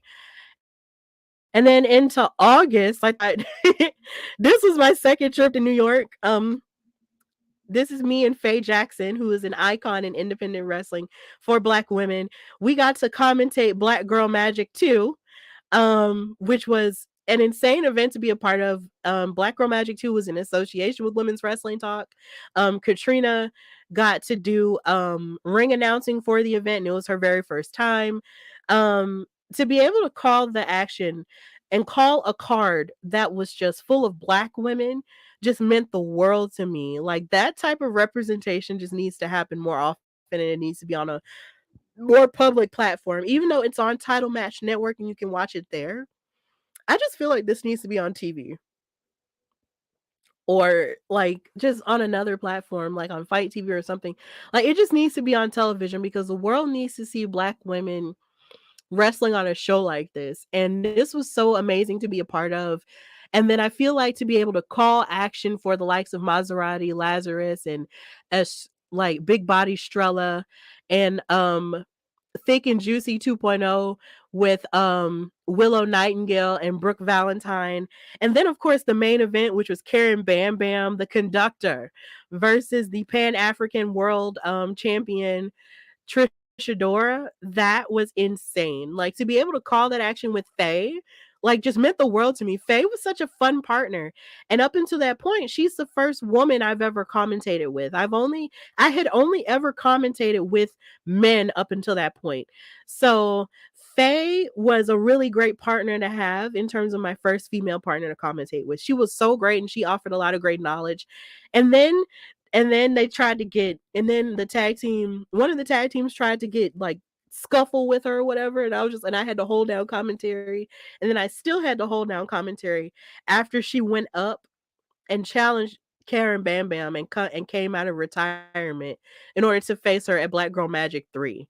And hopefully I'll be able to go to Black Girl Magic 3 and commentate for it, because I was just so happy to be a part of it. And here again, this was where in June, I thought that was just going to be the only trip to New York I would make. No, I made another trip for Black Girl Magic, and it was just worth it. And I was so happy to do that. And I got to go, and at Black Girl Magic, after it was over, I got to take pictures with Thick and Juicy 2.0 and with some kids from the wrestling club. Shout outs to Victor Perry for doing the Lord's work with these babies and wrestling, because Jesus, he's just being able to meet him after I interviewed him on here this year was just really great. And meeting the children with their pictures and everything was really great too. Like, I was just so happy to meet them. I was so happy to meet them and Victor, because they're just so deserving of all of, the love that they're getting from wrestlers and how much they love wrestling and how they're watching it in their classroom. Because a lot of kids, a lot of wrestling fans who are adults now didn't get to have that at school. So the idea that they get to have a safe space to talk about wrestling and all the things that they love and don't like and stuff, it's just really great. And I'm just so happy for them that they're getting that, and they're getting to go to WrestleMania next year. Because we were able to raise that money for them. So it was just really great. I'm so happy for them. Um I'm just so happy, and I can't wait to see them at WrestleMania and then seeing them react to going to various wrestling shows around the New York area. That was fantastic. And of course, meeting Willow and meeting Brooke Valentine as well, that was really cool. And then the idea that Willow wound up getting signed to AEW a few months later meant the world to me too. And I was just like, I just saw you. I just called your action. You're amazing. You're such an amazing wrestler. And now you're signed to this major promotion. You go, girl. I was just so happy for her. So I also got to go to Jobber Slam 2 by Battle Club Pro and the Jobber Tears podcast. It was great to be there. I bought a little t-shirt there. And I got to meet Mia Yim, who had a match against Big Swole. That was really amazing. And that was the main event. So that was cool. And then I also got to meet Christina from Face Beat Heels High podcast. I was so happy to meet her and her husband. And then to be able to meet so many people and talk to them and stuff like that. And then on top of that, freaking see Mia Yim and meet Mia Yim. And then months later, she re-signs with WWE. That was insane because I didn't see that coming, because in August, she was still with Impact. She was with Impact Wrestling. And I was just like, excuse me? What? How does that happen? So not only you're with Impact Wrestling, and now you're just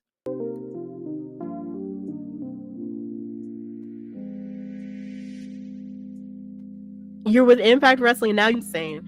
But I was just so happy for him. I was just really happy, like, which is insane. So being there in New York, again, was just really cool. And then I thought that was gonna be it for a while. But here again, God was like, no, you're going back to New York. But we'll get to that a little bit later. So here are more pictures. This is me and Magic Mike, who did a really good job, and then me and Keith Mack, of course, because we didn't have a picture together, and I wanted, to take a picture with him because he's such a great wrestler. He's so cool, and I can't wait to see what the future holds for him, and also for Magic Mike, because I bought a picture of him too that's on my wall. So yeah, that was amazing. And then I got to write another article. I forgot to mention this year, I also wrote my first article for Women's Wrestling Talk, www.talkpod.com. And I wrote an article for my top 5 Stephanie McMahon moments, and that went viral. And then I got to write an article for Carmella, my top 5 moments for Carmella. And she liked it. And I thought that was really insane because I love Carmella and I do miss her, but I do know why she's taking a break now. And so I send love and healing energy to her. But to be able to write an article about her, which is really cool for me. And the fact that she acknowledged it and liked it, I was like, yay, that's so great. So it was cool. Moving to September. September, y'all. That's my birth month. My boyfriend took this picture of me holding my title, and I felt like a champion because I turned 29 years old. I'm 29. This is the last year of my 20s. So next year, in 2023, I'll be 30. But I got to take a picture like this, for my birthday because, of course, I can't really do like photo shoots sometimes because, money be tight. But to reach the age of 29 and just do stuff that made me feel really young, like dancing in the rain and riding a roll around automatic pony like at the mall. Like that was really good. And I got to go out to dinner. So that was just really good birthday behavior. And I was just really happy to reach 29 because I just felt like I had accomplished so much. So I just wanted, this picture kind of embodies that. So yeah, this was my birthday where I turned 29. So this is September. And then on top of that, I got to watch NXT Worlds Collide and got to see the amazing match that was Carmella versus Ricochet, which should be in the match of the year conversation. So being able to experience that on my birthday was just a huge birthday gift. So that was cool. Then in September, I took a picture of myself wearing a Sasha Banks t-shirt that says Standard Blueprint Boss. And Sasha saw it and liked it. And I was like, excuse me. Mercedes knows I exist. Mercedes knows that I exist, guys. I couldn't believe that. This is just a random Monday morning where I was going to work.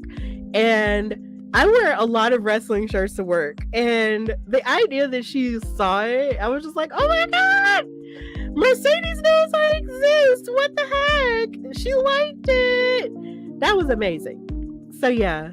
Then moving on to October. It was announced in September, that Katrina Blake, the host of In Cat We Trust, who I've had on my show, and who's growing to be one of my deepest friends in wrestling, had crafted a Women of Color in Wrestling panel, and that the first iteration of it would be at New York Comic-Con. And then she asked me to be a part of it. I was like, excuse me? And she asked me to be a part of it, I think a few weeks after I had just come back from New York. And I was just like, girl, I was just up there. I was like, I was just up there. And you want me to come back? Okay. And I said, yes. I said, yes. Of course, I'll come back to New York for New York Comic-Con. Because for those who may not get it, like New York Comic-Con is like the second biggest Comic-Con in the United States next to San Diego. So, and then we were the only wrestler on that whole convention. That blows my mind. The fact that we were the only wrestling convention and the fact that there were wrestlers there. Like, you don't understand, like Rikishi was there. The Godfather was there, and I think at some point I believe all three members of the New Day were there as well. So there was no other wrestling panel except for ours. It just blew my mind to be a part of it and to be on the panel with Katrina and with Hearts and with Shay, and like it just meant the world to me. And also Karen Bam Bam and also Lo from Wrestling Wind Down. Like, to be on that panel with them meant the world to me at that convention. Like, we were breaking new ground, and I'm so happy that Katrina came up with it. And you know, she had that moment at this convention that she had been going to her whole life, because she's from New York. So the idea that she, went to this convention and actually had this panel at, this convention that she attended, it was my first time there, but it just meant the world for Katrina to do that. And it meant the world to me that she would actually ask me to be a part of it. So it was insane, and the turnout was amazing. So I was just so happy about it. So this happened in October, but the word got out in September. So it was just really cool. But, we're in October now. So getting to be there, with the panel just meant the world to me, like, and taking a picture and speaking and expressing all the things that I want for women of color in wrestling, not just Black women, but all women of color. It was just amazing to speak on that. And then to sit next to Lo, who like has a degree or is getting a degree in all of this, and then all of the stuff she's accomplished. Like, she, interviewed Roman Reigns and Paul Heyman, at a media thing for Crown Jewel. Like, she got to do that.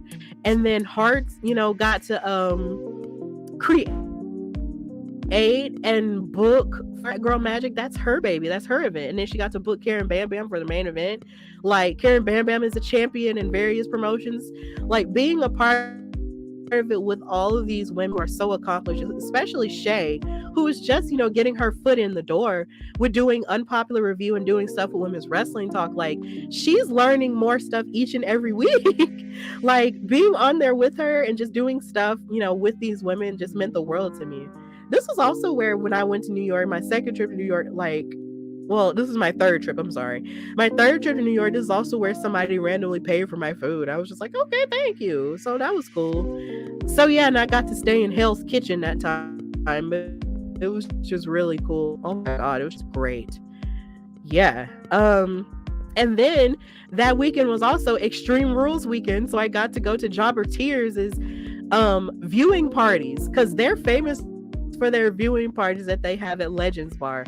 So to be able to actually be in town for one was really cool. And this is me and Mimi from the Black Wrestling Podcast. I was so happy to meet her. Like, and the fact that she knew who I was, that made me really glad. I was like, oh my God, you know me, great, And then she works on Women's Wrestling Talk every now and again too. So to meet her was just really cool. She was so sweet. And Wilkins was really sweet too, with, the hospitality component of it. Like, that was just really good to be there for that viewing party. We got to experience Bray Wyatt's return to wrestling. Like, we got to experience that, and we were all screaming and losing our minds. Like, it was just insane. And then we got to see Bianca Belair beat Bayley in that ladder match. Like, we were just screaming all together. It was just like a family, here again, like a family reunion. I keep saying that, but that's just how it feels. And it was just really, really great to be there with them, because consider Jobber Tears like Black wrestling media royalty. Like, the idea that they speak my name as much as they do whenever I comment on their stuff, like on their live feed and everything, like, it's so amazing. And I'm just really happy that we have that working relationship. Hopefully they'll be able to come back on the Hardy Wrestling Podcast for Black History Month, because I have had them individually on there before, but I think we need to do a crossover for Black History Month, because I just want to talk to more Black wrestling media people for Black History Month. So I think that'll be cool. So yeah, just being there was just amazing. Then in October, I got to release another article for Women's Wrestling Talk, which was the top 5 Zelina Vega moments. And this was an honor for me, because I actually finished this article while I was at the airport for my third trip to New York. And I had sent it to Santana, Dreon Santana, who is our editor in chief, and I was just like, when is it gonna come out? Like, I was freaking out because I had to look deeper into Zelina Vega's career in wrestling outside of WWE for this article, because she was in TNA for a while before the NXT run and stuff. So I was just like, okay, when am I gonna, I was just writing and I was wondering when it's gonna come out, because I just love Zelina Vega. Like, I've loved her ever since NXT when she was managing Andrade. So to be able to write this article meant the world to me. I just love her as an Afro-Latino woman. So she's just so fierce. And I was just like, to write it was just really cool. And then it came out on the anniversary of her winning the inaugural Queen's Crown tournament at Crown Jewel. That's when they released the article. And then when I shared it like 3 times, like I believe the night afterward, I believe it was on a Friday, when it wasn't when she debuted, but it was just an episode where she was on there with Legado del Fantasma on SmackDown. And I reshared it a couple times and she saw it and she liked it. And then not only did she like it, she followed me on Twitter. Zelina Vega, the queen of queens, followed your girl on Twitter this year because of my article. And then on a video that she posted where she was doing a promo about her return, she called herself the Queen from Queens, which is what I called her in the article, because she's from Queens, New York. And I just couldn't believe it. I just could not believe it. Like, and then I admire her so much for even following her dreams, even after, having to endure a family tragedy that she endured by losing her father in 9/11. Like, that's something that I'll always admire her for. It's just the fact that she pushed through and still followed her dreams and didn't let that deter her, because a lot of family tragedies like that really deter people sometimes, but she didn't let it. And I'm so glad she didn't let it. And I'm glad to see her back in WWE, because for a minute she was gone because of the whole Twitch thing. But then she came back and I was just really thrilled. And I think when she re-debuted on SmackDown, I was in Atlanta with some friends. And then when she debuted on SmackDown with Legado del Fantasma, I was in New York. And I was just like, I keep missing it because I didn't have cable. But I saw it on social media and I was just really excited. But either way, I'm glad that she saw the article and she loved it and that she follows me now. So, but then she had been following the podcast on Instagram because I had posted a picture of her shaving Malachi Black's head for WrestleMania that was in 2020. And I said, get somebody that loves you like that. And she actually liked it to hear.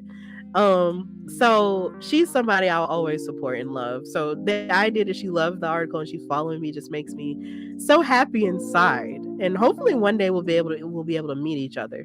But until then, we'll always have social media and the article. And if you haven't read it, please read it, because I put my foot in that one. Okay?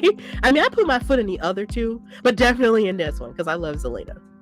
Also, it was announced that the Women of Color panel behind them is going to MCM Comic-Con in Birmingham, England, in the UK.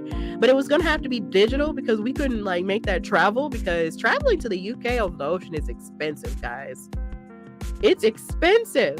So Katrina worked it out to where we were able to send a digital version of the panel to them, and it was going to still show on the main stage.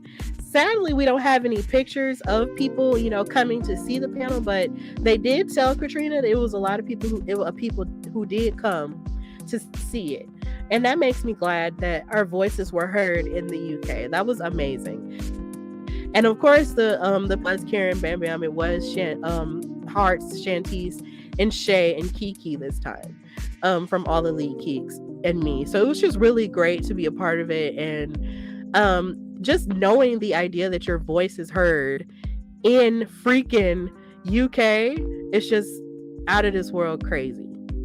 So yeah, that was amazing. And then it was Veterans Day weekend, and also the same weekend Black Panther 2 came out. So that was just really insane to me. And that was just a huge honor. So shout out to any fans that the Hardy Wrestling Podcast might have in the UK. Y'all have been through a lot this year, so I'm sending you my love. And just thank you for continuing to support me, because y'all don't have to, but y'all do. And I'm glad y'all do. So then moving forward, Another announcement comes out that the convention, well, not the convention, but the Women of Color Wrestling panel was going to LA Comic Con. And I said yes again. So more traveling happened on my part. This happened this month, as a matter of fact. So this happened, and I was able to be a part of the a part of the panel again. This time with a couple of new people. Of course, Katrina was hosting still, and this was her first time really flying as an adult, and I thought that was really cool. Then on top of that, TK, the CEO of Women's Wrestling Talk, got to be a part of it, as well as Viva Van, who is the first ever Vietnamese American female wrestler. She got to participate in it. Then we had Jen Savani, who is a Hispanic woman. She was able to do, she's a wrestler as well, and she was able to participate in it, as well as Kid Bandit, who is an accomplished wrestler as well. Is also a woman of color, but also a trans woman of color as well. So we had all kinds of representation, and we had Rain Cruz, who was a ring announcer in Independence, as well as the winner of the SummerSlam ring announcer contest for last year. So it was stacked, and we got to do that, and it was just really cool to be a part of it and go to Los Angeles. Like, I had been to Los Angeles before, but that was years ago for a choir trip when I was in college. So being able to go back and see it in its current form was just really cool, and being able to see everybody in their convention clothes and stuff like that, and their amazing colors, everything was just really cool too. It was amazing to be a part of, and then the fact that we all told our stories, which were very diverse stories, as women of color, was just amazing, and it was necessary, and the turnout was great too. So yeah, Katrina really did take this thing on the road this year and in the air this year, and I'm just really proud of her. And here again, I'm really proud that she even asked me to be a part of it. So yeah. Pictures from it. We also got to see a WoW superhero show at Los Angeles Comic Con as well, and that was cool to be a part of and being a part of the audience. And then we also got to interview some of the superheroes. I got to interview Foxy Fierce, and then now Katrina interviewed Penelope Pink on the Picture of the Corner. But me and Penelope Pink have a little bit of a rivalry going on social media, because I just don't like her underhanded tactics with her and the fabulous Lana Star. Now, if you don't know who these girls are, I do recommend that you check your listings and find out what channel in your area is showing WoW superheroes, because it is so good. Like, if you love women's wrestling and just want to watch an all-women show, WoW Superheroes is the show for you. Like, the characters are a little bit different. It has a different vibe than WWE or AEW or whatever, but at the same time, the action is still very solid, and the storytelling is really good, and the production value is amazing, and the colors are great too, and the commentators are great, because it's hosted by David McLean, who's the creator of WoW Superheroes, as well as Glow, the Gorgeous Ladies of Wrestling for back in the day. And then the other commentators are Steven Dickey, as well as AJ Mendez, who you might know as AJ Lee from WWE lore. And yeah, they do commentary, and it's executive produced by AJ Mendez and Jeannie Buss, who was a part owner of the LA Lakers. So it was just great to see this show and interview some of these girls and take pictures with them and stuff like that. And here's more pictures of us from the panel if you are watching. And I thank you who are watching. It's just us at the panel in our picture together. And then, of course, in the corner, you see me, Katrina, and TK, because we're the Women's Wrestling Talk fam that got to participate in it. That was just really amazing to be able to do that, for these women, and to speak to these issues that various women of color face. Because, of course, I know my struggle as a Black woman, and Katrina's struggles and TK's struggles, but they're a little bit different, because TK is, of course, been a professional in pop culture hosting for a number of years. Like, she's a legend out here. And then you also have these other women who are other cultures, who have, dealt with racism and insults on various sides, but they continue to push through. And hopefully I'll be able to have more of them on my show I need to have Rain back on my show because I haven't talked to her since the pandemic, and she was struggling with that in the Philippines. But either way, I need to have more of them on my show, and actually this week I will be talking to Viva Van. So hopefully more of that will happen. But it was just an honor to be a part of that panel just this month. So yeah, that was pretty much the last trip I'm gonna do this year.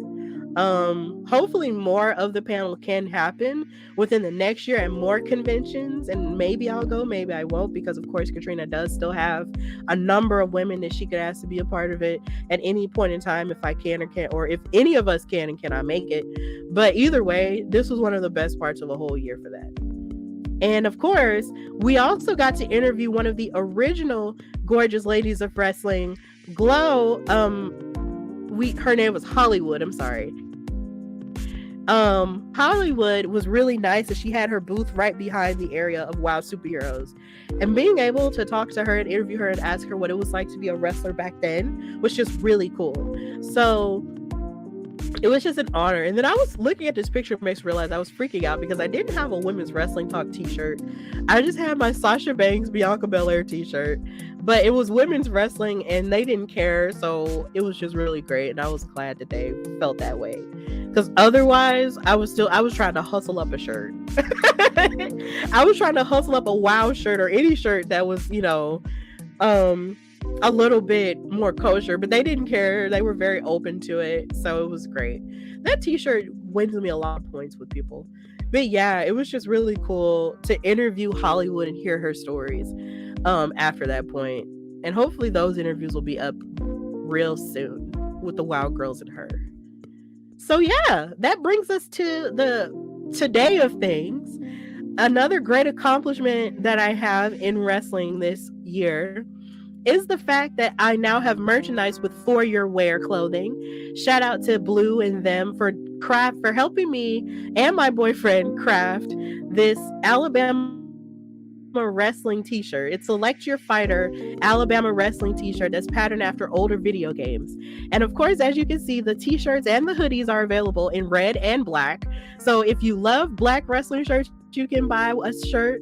But then if you want a different color outside of black, you can buy a red one as well. And if you love Alabama, and if you like Alabama trivia, you can get the shirt too. I wanted to give a special appreciation in my merchandise for people who are from Alabama who have made history in wrestling. Because in the picture, of course, you see Sensational Sherry right next to Teddy Long. If you may or may not know, both of them were born in Birmingham, Alabama. Then you have Kayla Braxton, who is a broadcast correspondent for WWE, and also a host of The Bump. She's from Alabama as well. And then you have Paul Bearer, who was the longtime manager of The Undertaker and Kane. He's from Mobile, Alabama, and actually owned a mortuary business in Alabama as well, and he's buried here as well as Sensational Sherry is too. And then you also have Miss Deborah, who is a manager of various people during the Attitude Era. She's from Tuscaloosa, I believe, which is about 40 minutes away from Birmingham. And then you have Fuego del Sol, who is from AEW and other places. He's from Mobile as well. And then last but certainly not least, you have AQA, who was training at Reality of Wrestling with Booker T. And then she got signed to NXT as Zeta Ramir, but then she got let go in the mass firings that WWE did, which sucked because I was pissed about that because she's so talented. And then she signed with AEW, but then went into a little bit of a wrestling hiatus. But either way, this shirt celebrates wrestling icons from Alabama. And because, like I said earlier, a lot of people sort of either second guess Alabama or they kind of look down on us a little bit because of our politics and because they feel like, oh, we're just a country and so many other different stuff. And then they'll sort of think of us as just football. But that's not the only thing we've made history in. We've made history in other places, and wrestling is definitely one of them. And we're continuing to make history because you have the likes of Big Smooth, who's been a champion for Spartan Wrestling. You have Amber Rodriguez, aka Commander Spars at WoW Superheroes. She has Alabama roots as well, and she's currently making history too. And then you have Fuego del Sol, and then you also have people like me, who's from Alabama too. Now, mind you, I'm not on the t-shirt because I'm still making my way and working my way up. But either way, you have people like me who are from Alabama and still, trying to big up the wrestling culture here. So, and then you also have people like Jordan, who's the host of One Fall with Jordan McLean. Like, he's doing his thing with our culture pro wrestling as well. So Alabama's here. We here, okay? So this shirt celebrates that. So if you haven't already, please make it your business to purchase an Alabama wrestling t-shirt. You don't even have to be from Alabama to purchase this t-shirt.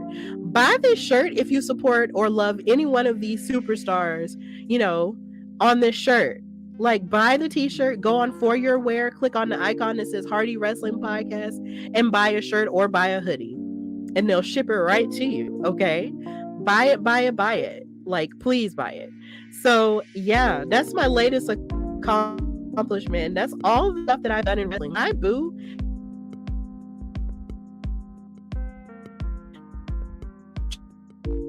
2022 explain how good wrestling has been to me this year.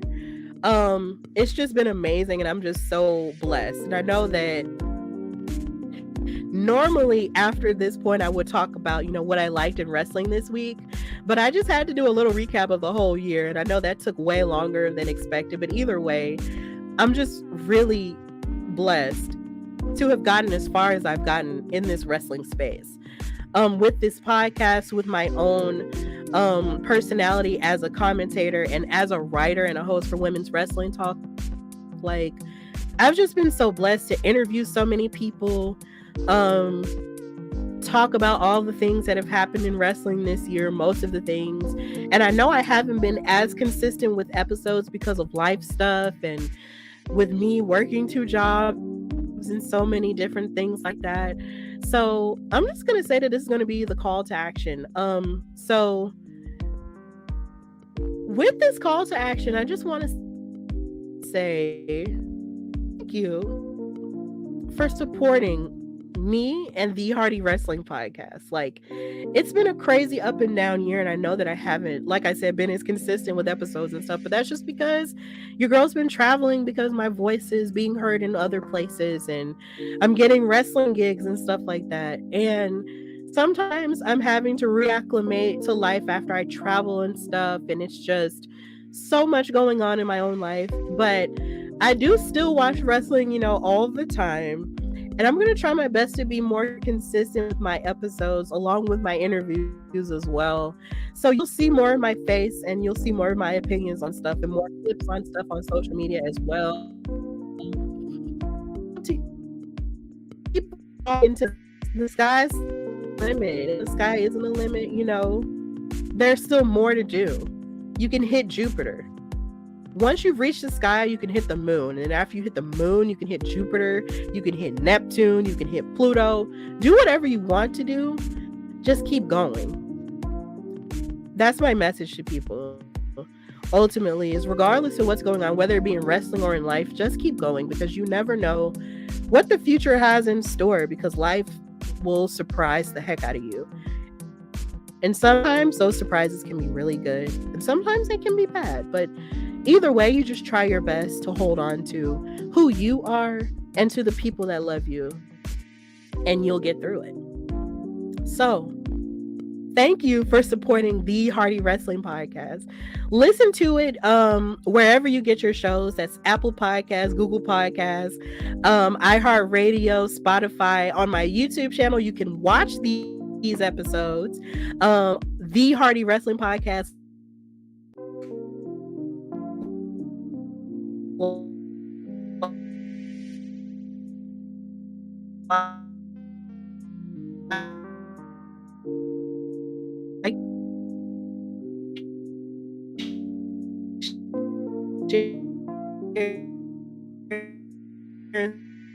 Subscribe to it.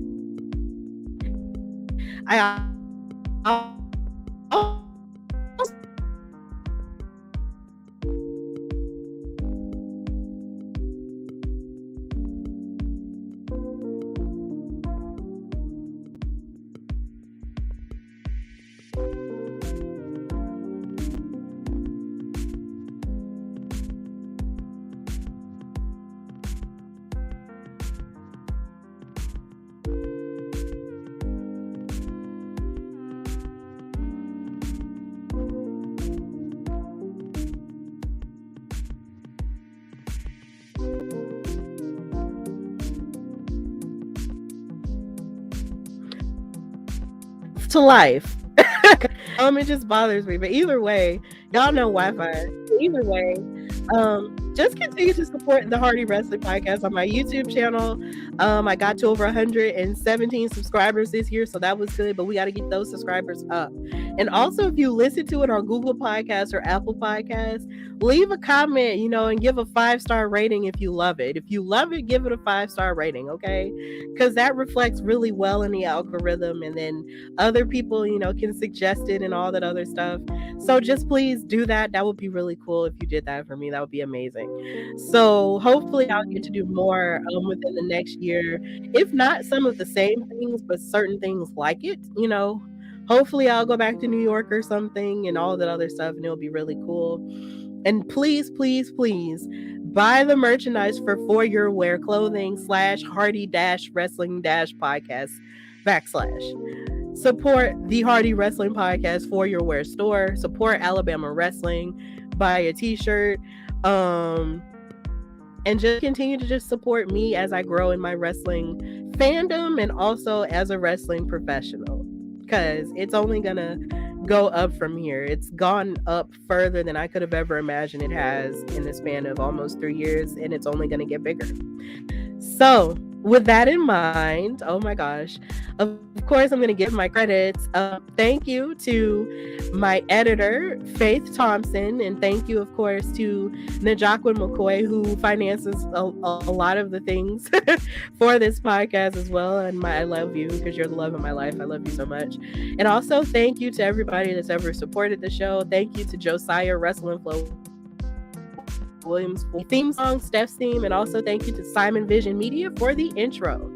And thank you to Katrina Blake and Maximilian for the graphics, for the cards and stuff that you see at the beginning and also at the ending in the various segments of the show. So with that in mind, this is the Hardy Wrestling Podcast with your girl, Stephanie Hardy. And until next time, have a safe and amazing holiday and a happy new year. Bye, y'all.